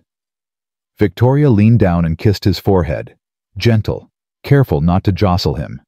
"Sleep now. I'll be here when you wake up. You need to sleep too." "I will. Later." "Victoria, I'm not leaving you." Her voice was steel-wrapped in silk. "I sat by Mrs. Patterson's bedside when she was dying, and I couldn't save her. I held my father's hand at his funeral and couldn't bring him back. But you're alive, and I'm not letting you out of my sight until I'm sure you're going to stay that way." Thomas wanted to argue, wanted to tell her she was being irrational, that he was fine, that she needed rest as much as he did. But looking at her face, the dark circles under her eyes, the stubborn set of her jaw, the way her hand gripped his, like she was afraid he'd disappear, he knew arguing was pointless. "Okay," he said quietly. "Stay." She settled into the chair beside the bed, her hand still holding his. Within minutes, she was asleep, her head pillowed on her arm, her breathing slow and even. Thomas lay there watching her. This woman who'd walked through hell for him, who'd shot men and faced down killers and never once backed down, who was his wife in every way that mattered, even though they'd barely had time to figure out what that meant. He was still watching her when sleep took him again. The next time he woke, it was to voices. Angry voices. Downstairs. Morrison's bass rumble and someone else. Someone demanding entry. Thomas tried to sit up. Pain exploded through his chest, and he fell back with a gasp. Victoria was on her feet immediately, the Colt in her hand. "Stay down," she ordered. The voices were getting louder. Footsteps on the stairs. Heavy. Multiple people. Morrison's voice booming. "I said no. Judge's orders. Nobody sees them until Harrison says so. I don't take orders from Harrison." The other voice was cultured, smooth, wrong. "I take orders from the governor. And the governor wants to speak with Mr. Martinez and Miss Powell. Now." The door opened. Morrison filled the frame, his face red with anger. Behind him stood a man in an expensive suit, thin, sharp features, cold eyes that took in everything and gave nothing back. "I'm sorry, Martinez," Morrison said. "He's got territorial guards with him. Says if I don't let him in, they'll arrest me for obstruction." The man in the suit stepped past Morrison. "Mr. Martinez, Miss Powell, my name is Richard Thornton. I'm legal counsel to Governor Evans. The governor wishes to extend his personal congratulations on your recent triumph over Mr. Green." "Get out," Victoria said. The Colt was pointed at Thornton's chest.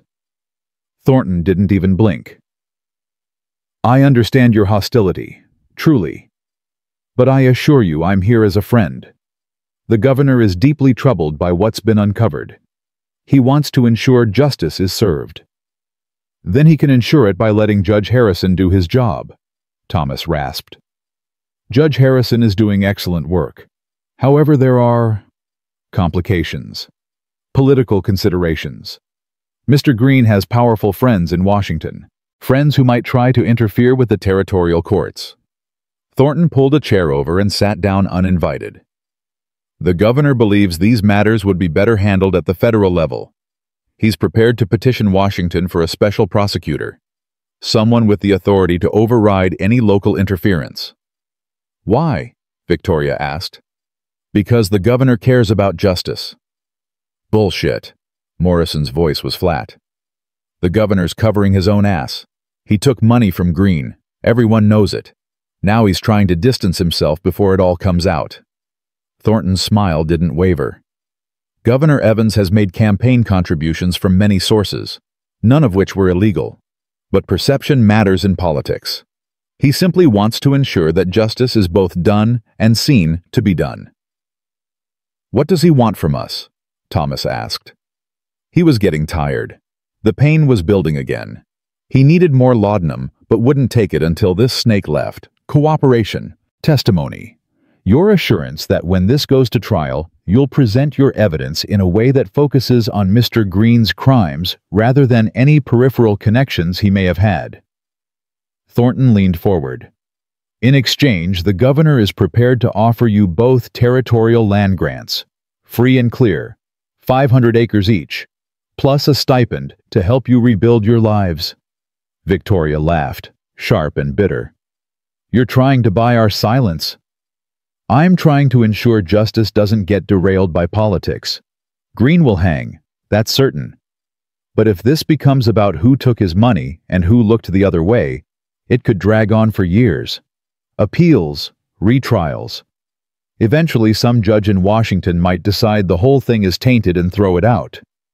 Thornton spread his hands. Whereas if we keep this focused and clean, Green hangs within 6 months. Isn't that what you want? Thomas looked at Victoria. She looked back.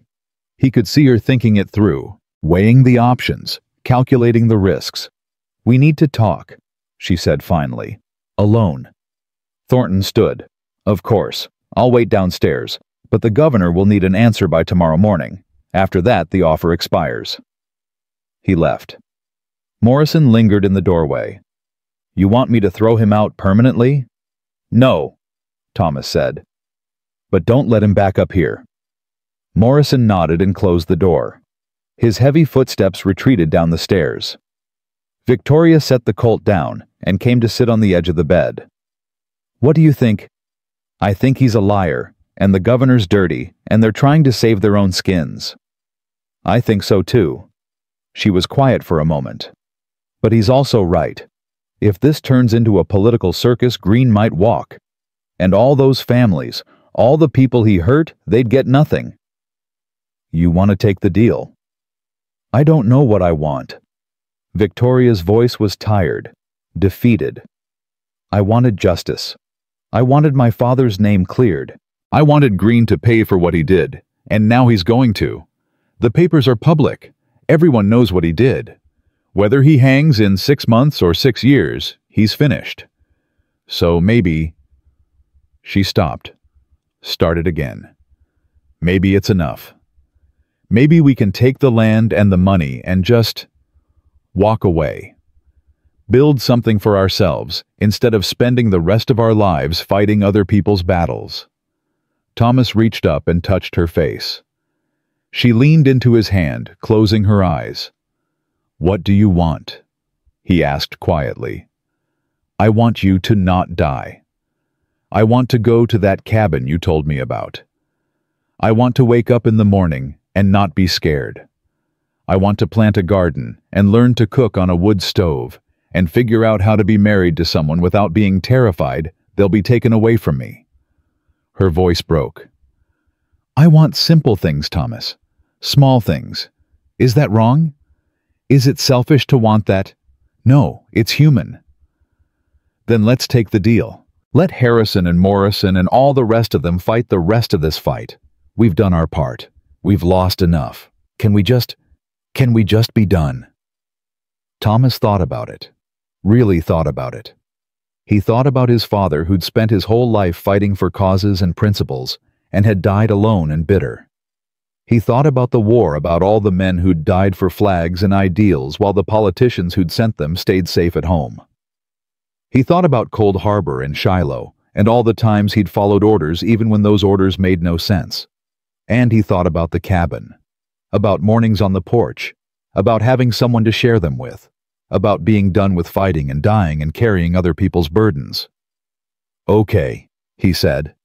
We take the deal, we testify, we tell the truth, but we don't play their political games.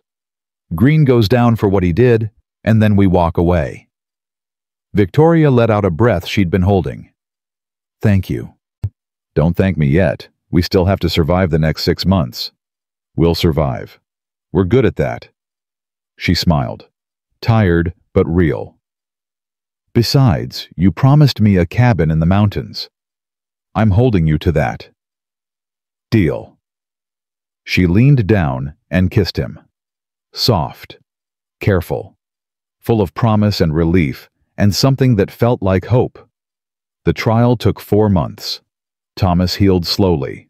The shoulder wound wasn't bad, but the rib shot had done damage that wouldn't fully repair. The doctor said he was lucky to be alive. Thomas figured lucky was relative when you'd been shot twice. But he could walk, could breathe, could hold Victoria at night when the nightmares came for both of them. That felt like enough. Judge Harrison ran the trial like a general commanding troops. No delays, no procedural games. Just evidence and testimony, and the slow grinding machinery of justice finally working the way it was supposed to. Thomas and Victoria testified on the same day, told the whole story. The marriage arrangement, the attack on the stagecoach, Mrs. Patterson's murder, the long hunt across the mountains. Every word was recorded, every detail examined. Charles Green sat at the defense table throughout, his face expressionless. But his eyes burned with hatred so pure it was almost physical. Every time he looked at Victoria, Thomas had to fight the urge to reach for a gun he wasn't carrying. The defense tried everything, claimed the papers were forged, claimed Victoria was lying, claimed Thomas was a disgruntled veteran with a grudge against successful men. None of it worked. There were too many witnesses, too much evidence, too many families willing to come forward now that someone had finally stood up to Green. The verdict came down on a cold day in February. Guilty on all charges: fraud, murder, conspiracy. The judge sentenced Green to hang. Green stood for the sentencing without expression. But as they led him away, he looked at Victoria one last time. "You think you've won," he said quietly, "but all you've done is make yourself a target. My friends will remember, and one day when you least expect it." "That's enough," the bailiff said, dragging him toward the door. But the words hung in the air. A promise. A threat. Thomas put his arm around Victoria. She was shaking. "He can't hurt us anymore. Can't he?" Her voice was small. "He still has friends, money hidden away, people who owe him. What if, then we deal with it, together, like we've dealt with everything else?" She nodded, didn't look convinced, but she leaned against him and let him hold her while the courtroom emptied and the machinery of justice ground toward its inevitable conclusion. Charles Green was hanged 3 weeks later. Thomas and Victoria didn't attend. They were already gone by then, heading back to the mountains with Bear and 2 pack horses loaded with supplies. Morrison had tried to convince them to stay. "You've got friends here now, people who respect what you did. You could build something, a real life." "We are building something," Thomas had said. "Just not here." They'd collected the land grant from Governor Evans in a ceremony neither of them wanted to attend. 500 acres each combined into a single parcel adjacent to Thomas's existing claim. Enough land to build something real, something lasting. The money they'd banked. For emergencies. For the future. For the children they might have someday if they could figure out how to live with the past long enough to imagine a future. The ride back to the cabin took 5 days. They moved slowly, carefully, avoiding the places where they'd nearly died. The avalanche site. The pass where they'd made their stand. The burned homestead that represented everything they'd fought against. On the 5th day, they crested the final ridge, and the cabin came into view.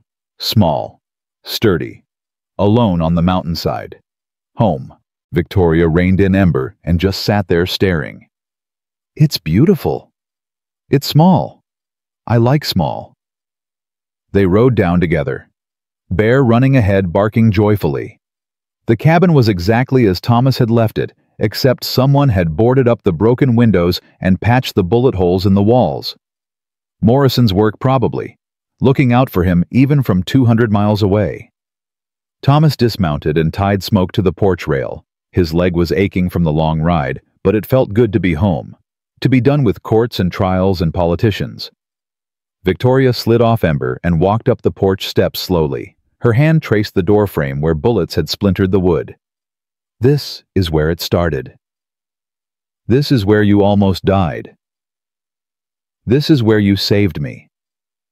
She turned to look at him. "This is where I met my husband." Thomas climbed the steps and stood beside her, having second thoughts. "About you never. About this." She gestured at the cabin, the mountains, the vast empty wilderness surrounding them. "I'm terrified." "Of what?" "Of being happy. Of letting myself believe this is real. Of waking up one morning and finding out it was all a dream." She looked at him with those gray eyes that had haunted him since the moment she'd opened them in his bed. "What if I'm not strong enough for this life, Thomas? What if I can't handle the loneliness and the cold and the isolation?" Thomas took her hands. You walked 3 days through wilderness half dead. You shot men to stay alive. You stood up to the most powerful man in Colorado and didn't blink. You're strong enough. That was survival. This is living. Living is harder. I know. Thomas pulled her close. But we'll figure it out. Together. That's what partners do. She wrapped her arms around him and held on tight. Promise me something. Anything. Promise me we won't let what happened change us. Won't let the fear and the nightmares turn us into people who can't trust or love or hope. Promise me we'll build something better than what we survived. Thomas thought about that. About all the veterans he'd known who'd come home from the war and never really made it back.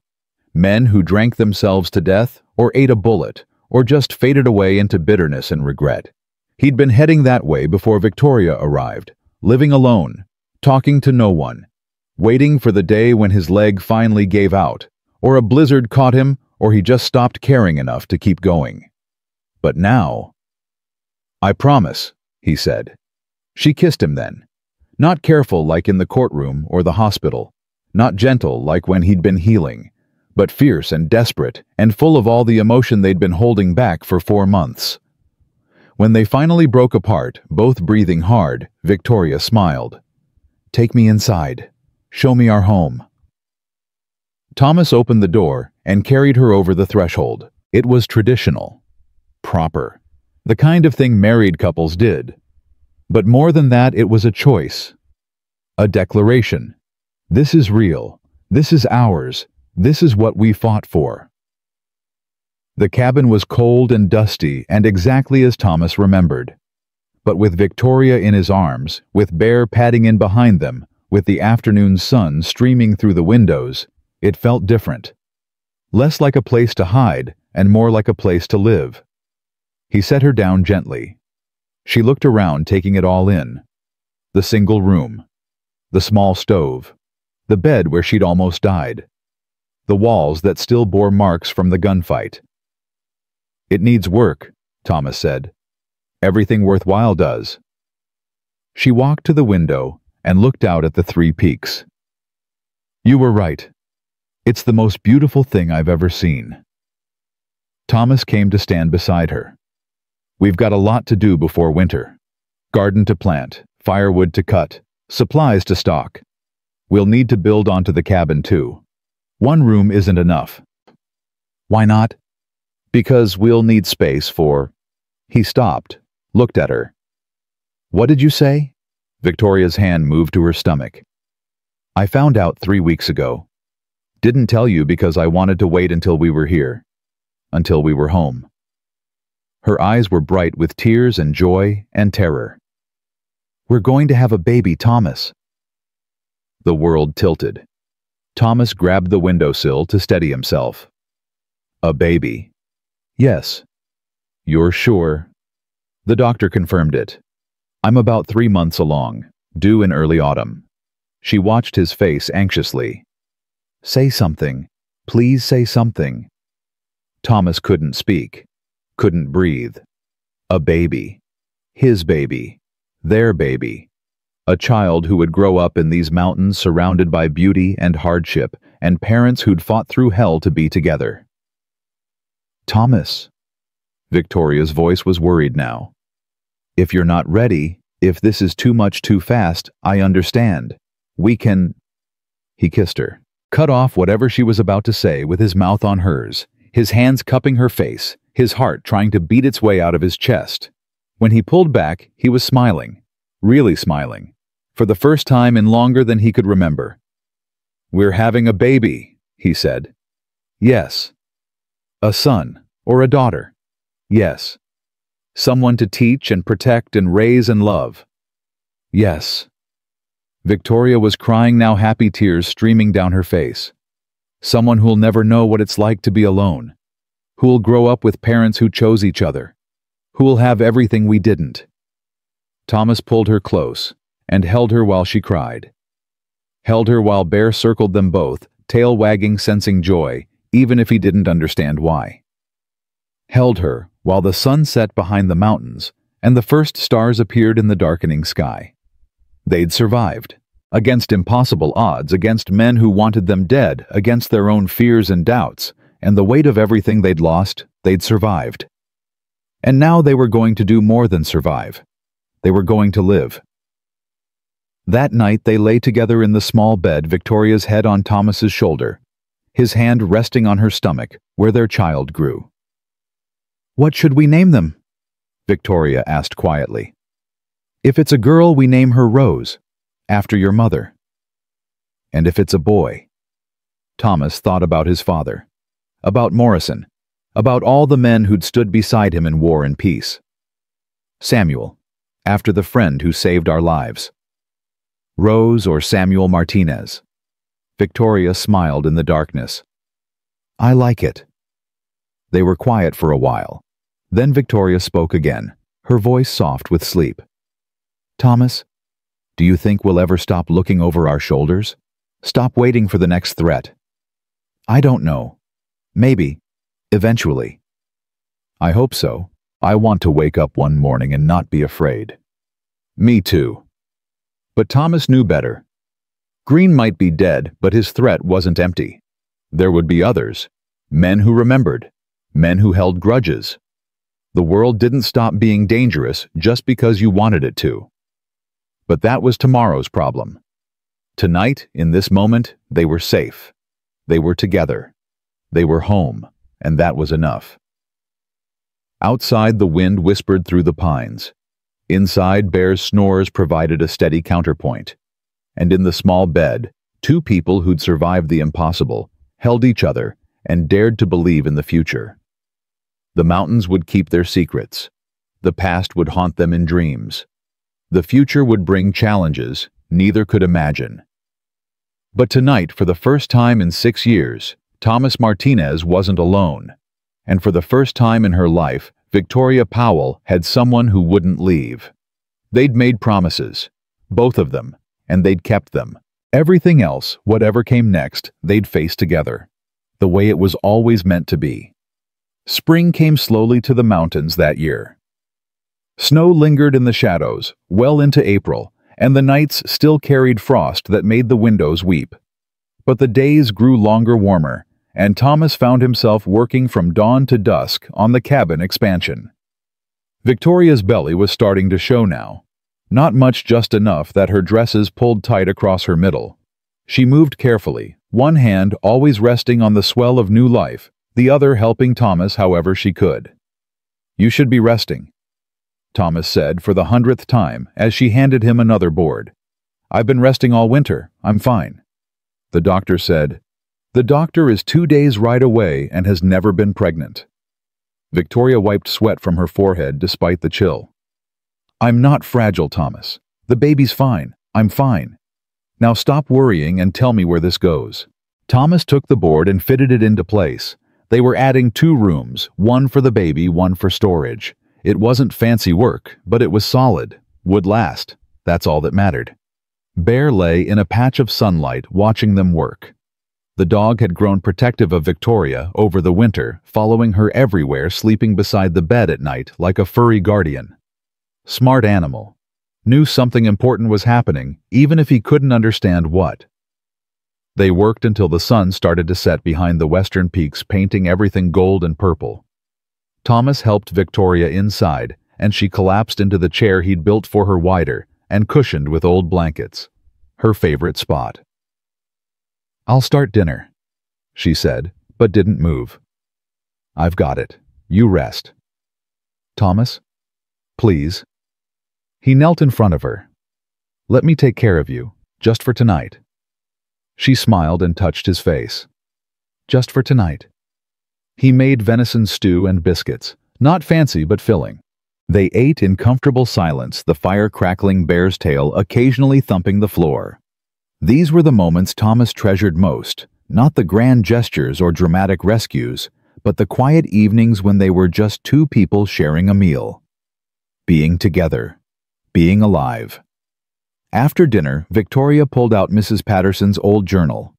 She'd been reading it at night, learning about the woman who'd saved her. learning about all the families Green had destroyed and the evidence Mrs. Patterson had painstakingly gathered over years. "Listen to this," Victoria said. "June 1872. Met with Mary Chen today. Her husband was killed in a mining accident at one of Green's claims. She says it wasn't an accident, that Green's foreman ordered them to work in an unstable shaft because he didn't want to pay for proper shoring. 3 men died. Green paid the widows $10 each and called it settled."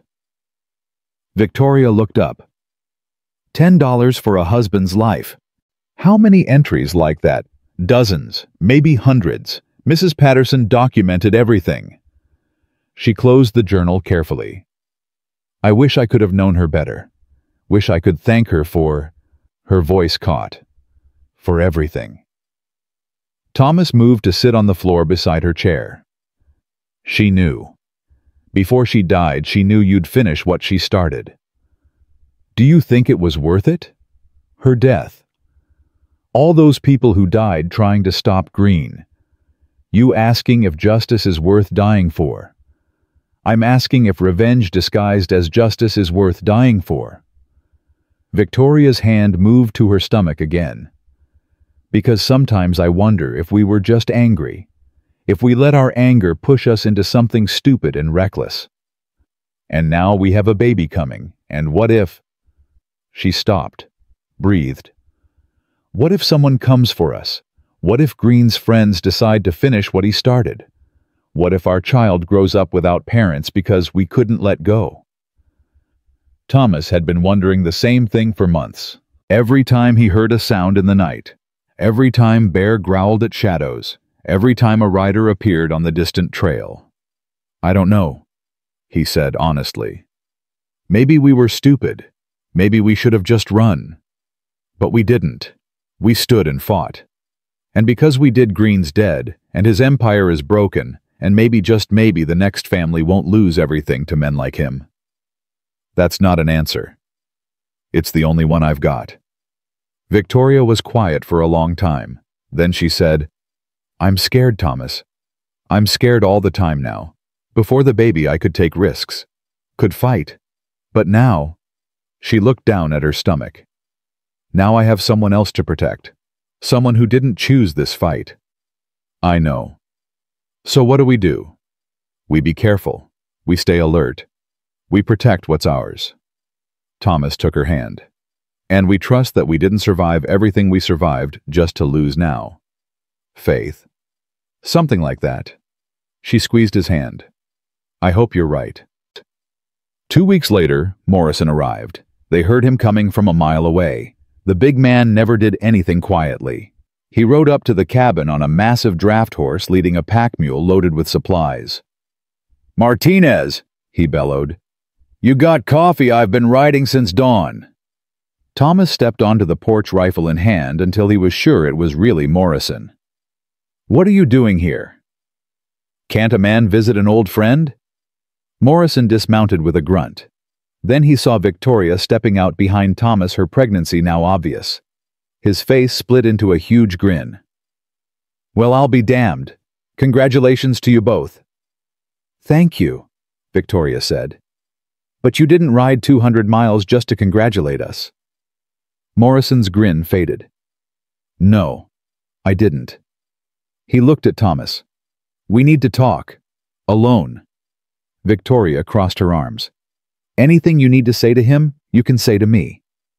Morrison looked at Thomas. Thomas shrugged. "She's right.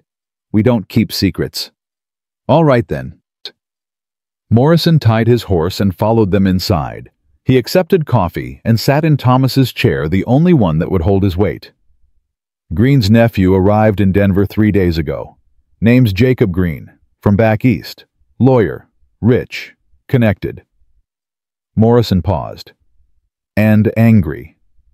Thomas felt his stomach drop. "How angry?" "Angry enough to hire a dozen men. Angry enough to make noise about justice for his uncle. Angry enough that Judge Harrison felt the need to send me up here to warn you." Morrison leaned forward. "This Jacob Green, he's not like his uncle. Doesn't get his hands dirty. But he's got money and lawyers and friends in Washington. He's filed appeals, claims the trial was biased, claims the evidence was tampered with, claims his uncle was railroaded by corrupt territorial officials. That's insane, Victoria said. We had dozens of witnesses, documented proof. His uncle murdered people. I know that. You know that. But Jacob's got Eastern newspapers printing his version of events. Got politicians asking questions. Got people who've never set foot in Colorado territory suddenly very interested in Western justice. Morrison's face was grim. Harrison thinks he might actually get a new trial. And if that happens... Green's crimes get buried in legal proceedings for years, Thomas finished. And we're the ones who put him away. We're the ones with targets on our backs. Exactly. Victoria sat down heavily. So what do we do? Harrison says lay low. Don't go to Denver. Don't talk to reporters. Don't give Jacob any excuse to claim you're biased or corrupt or part of some conspiracy. Morrison looked at Thomas. But between you and me, I think you should be ready for trouble. Because if Jacob can't win in court, he might decide to handle this another way. You think he'd come after us? I think rich men don't like losing. And I think having his uncle hanged probably feels like losing. Morrison stood. I brought you supplies, extra ammunition, medical supplies for when the baby comes, and this.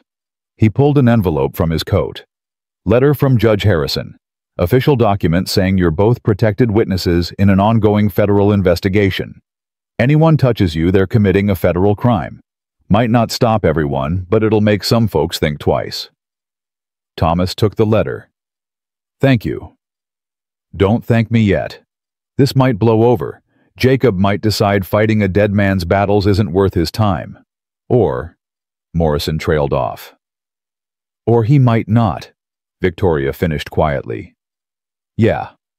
Morrison moved to the door. I should get back. But Martinez. You need anything at all. You send Bear down with a message tied to his collar. I'll come running. You trained him to do that. Did it this morning while you were working. Smart dog. He'll find me. Morrison paused at the threshold. One more thing. There's a kid in Denver, 15, maybe 16.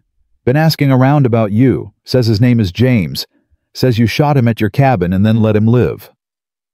Thomas remembered. The young rider at the pass, the one he'd wounded instead of killed. What about him? He wants to talk to you, says he's got information, says his aunt was one of the family's Green destroyed, and he didn't understand what he was doing when he rode for Green.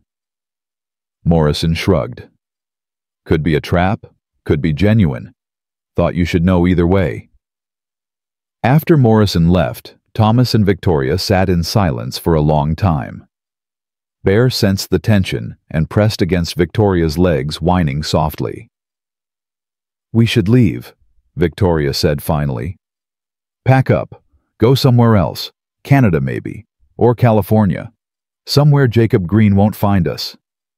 And live the rest of our lives running, looking over our shoulders. Better than living the rest of our lives dead. Thomas couldn't argue with that logic. But the thought of leaving, of abandoning this place they'd fought so hard for, made something in his chest tighten. Let me think about it, he said. How long? A few days, a week. We've got time. Do we? Victoria's voice was sharp. Because I'm 5 months pregnant, Thomas.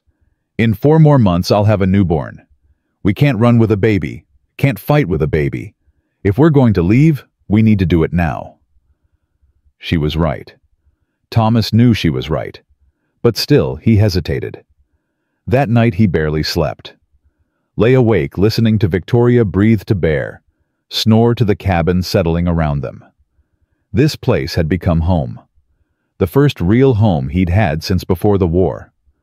The thought of giving it up felt like losing a piece of himself. But the thought of Victoria, or the baby getting hurt because of his stubbornness, felt worse. 3 days later, the decision was made for them.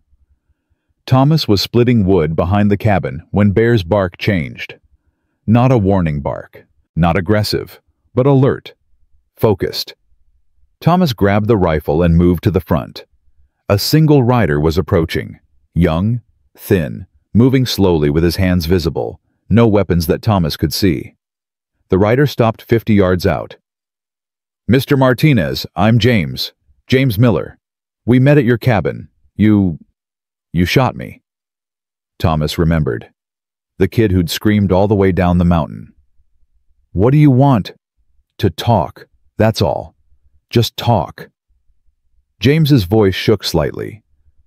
"I'm not armed. You can check. I need to tell you something. Something important."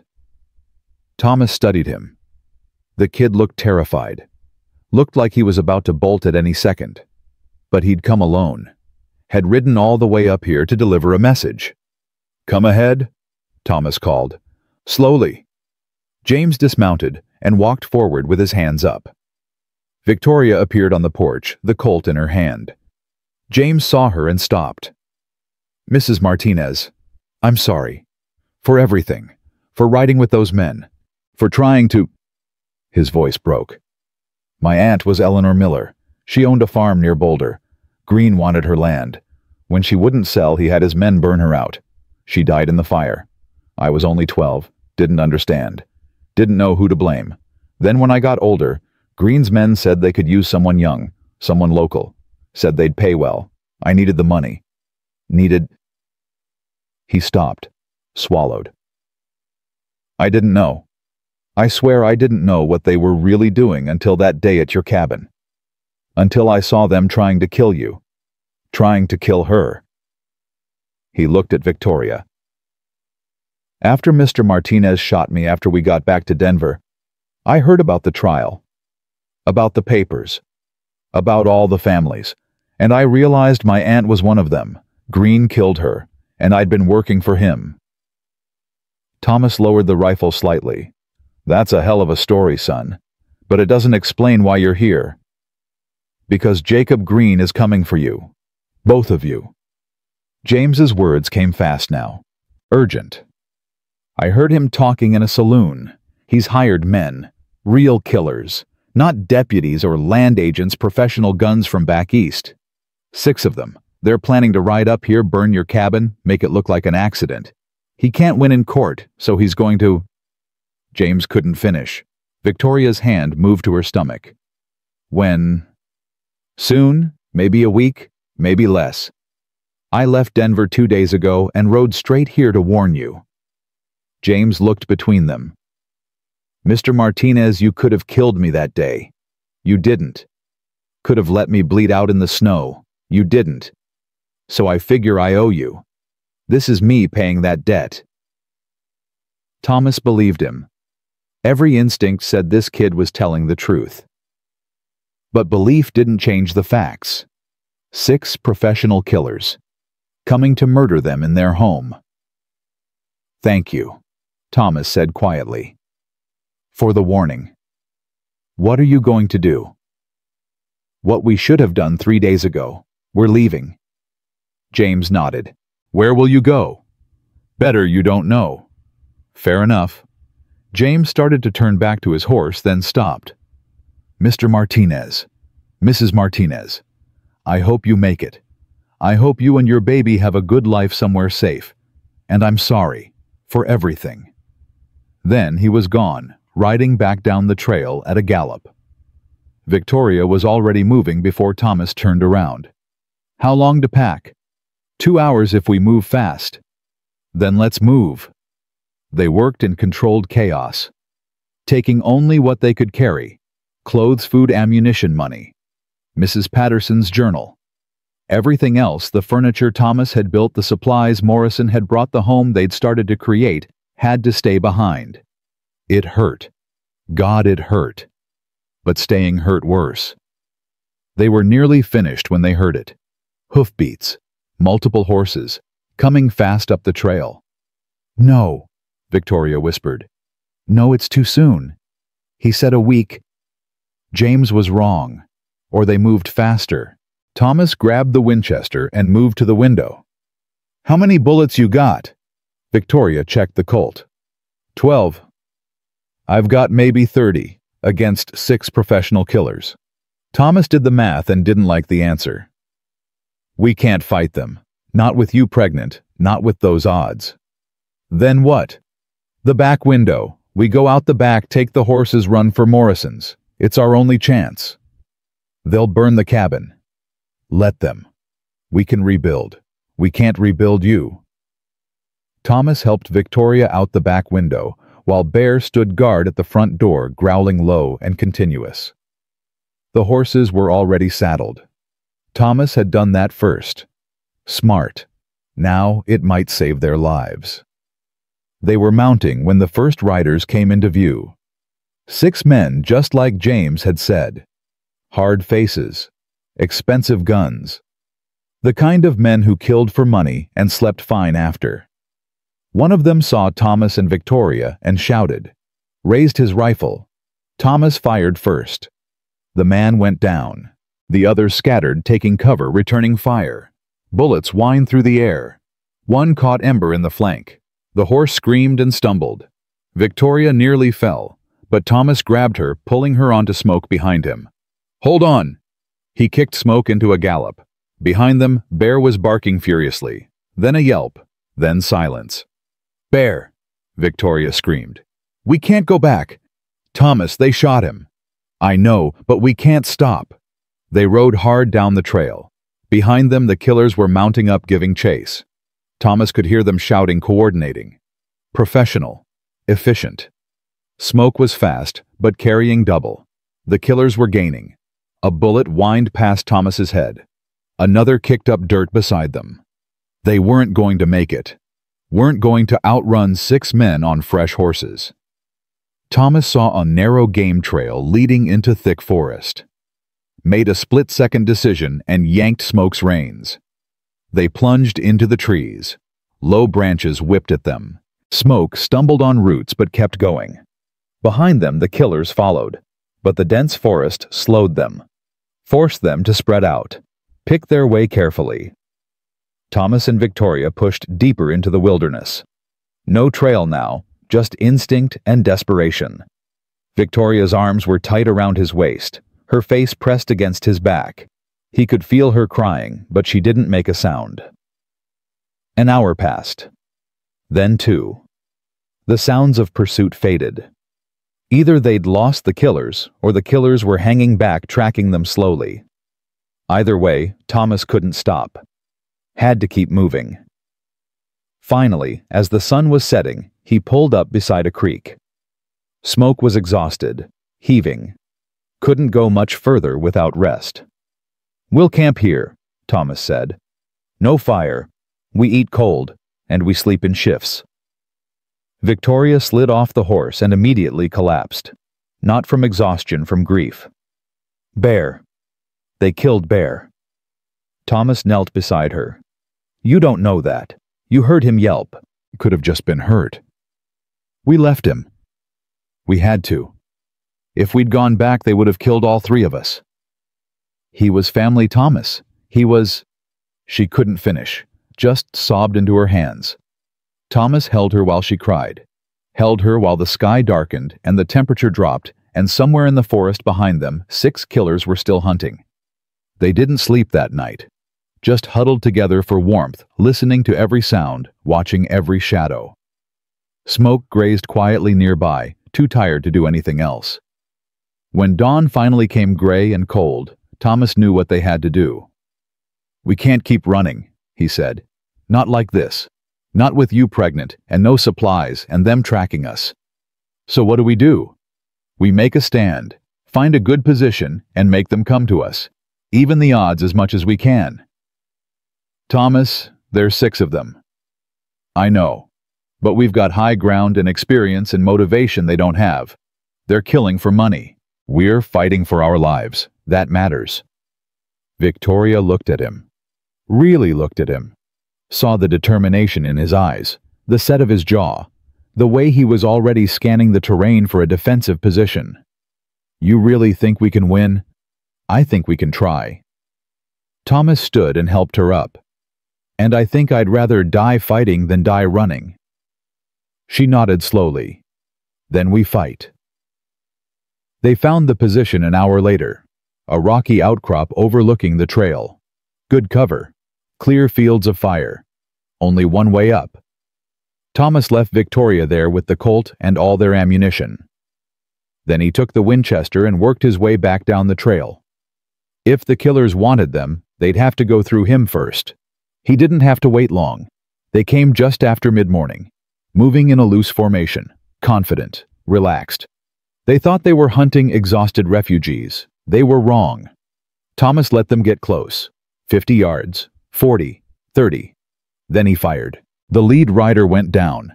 The others dove for cover, shouting. Thomas worked the Winchester's lever, firing as fast as he could. 1 shot. 2. 3.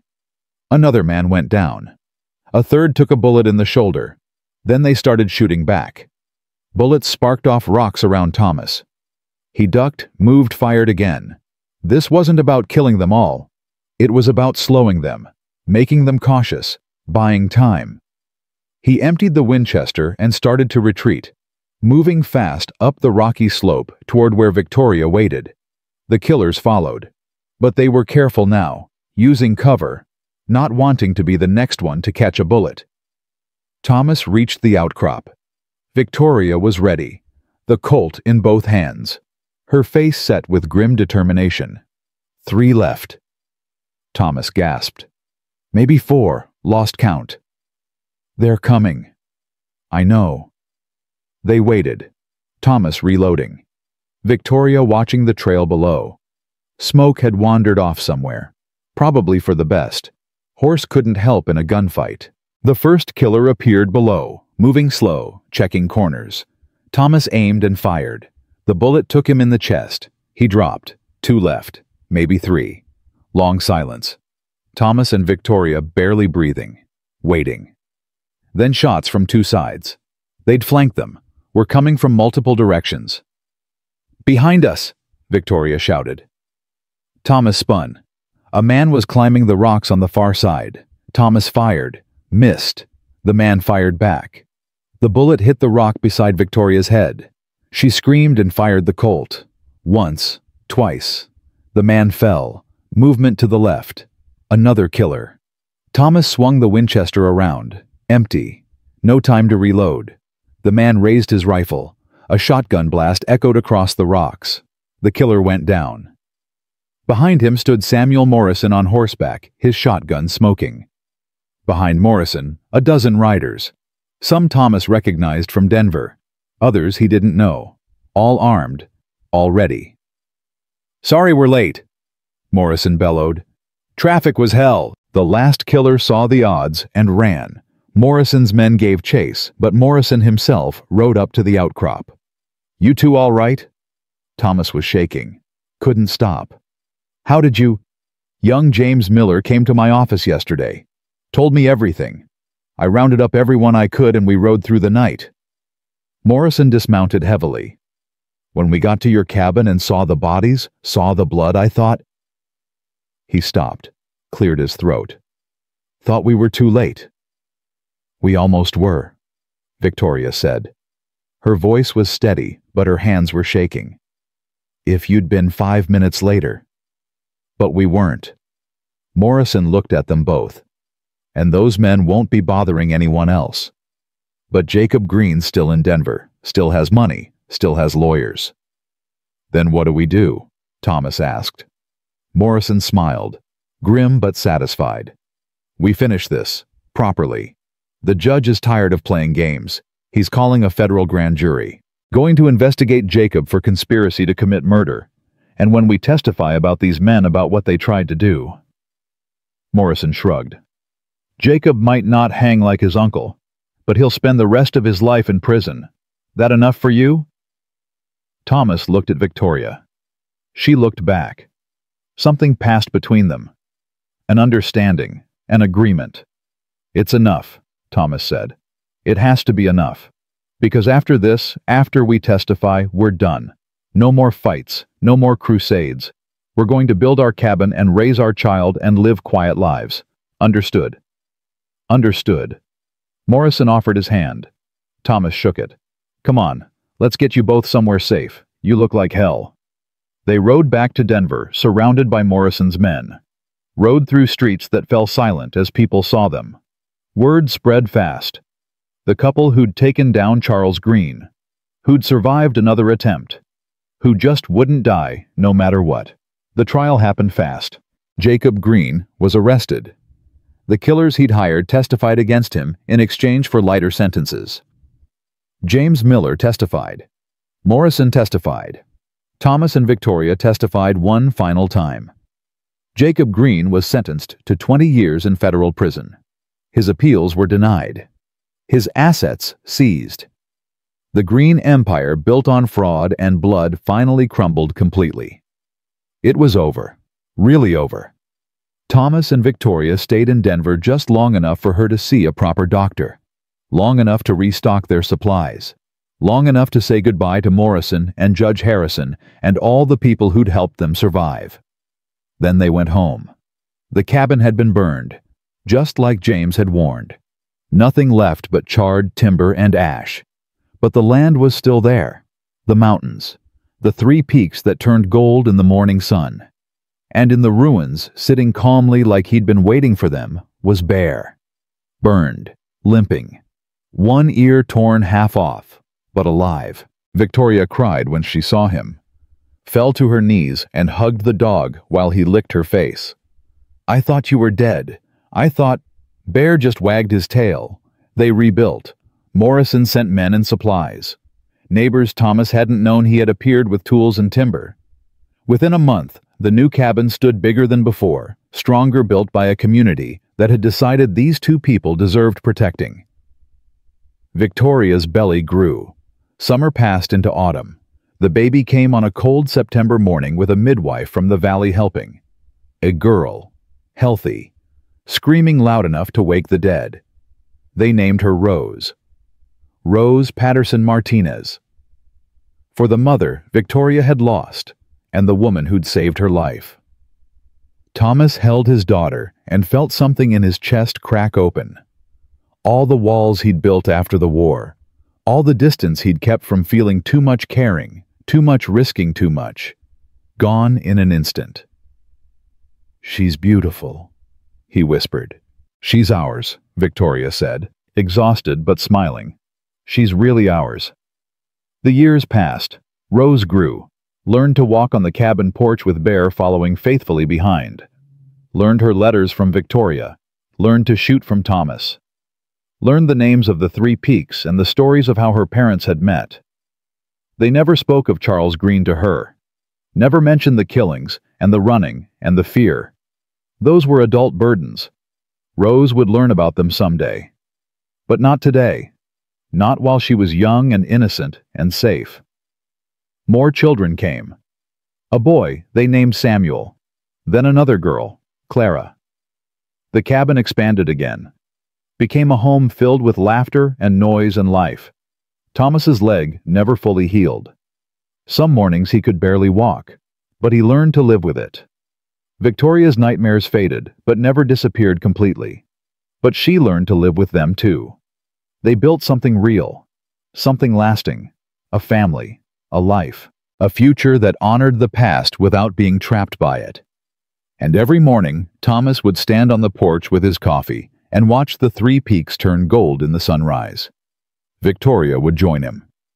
They'd stand together in comfortable silence while their children slept and Bear dozed at their feet. These were the moments that mattered. Not the grand battles or dramatic rescues. Just 2 people who'd survived impossible odds, standing together in the quiet morning, grateful for another day. James Miller visited sometimes. Brought news from Denver. Brought gifts for the children. He'd become a deputy marshal. A real one this time. Spent his life trying to make amends for the mistakes of his youth. Morrison came less often. His business kept him busy. But when he did come, he'd sit by the fire with Thomas and they'd tell war stories the children weren't allowed to hear. Remembering the men they'd been. Grateful for the men they'd become. Judge Harrison sent letters. Updates on territorial politics.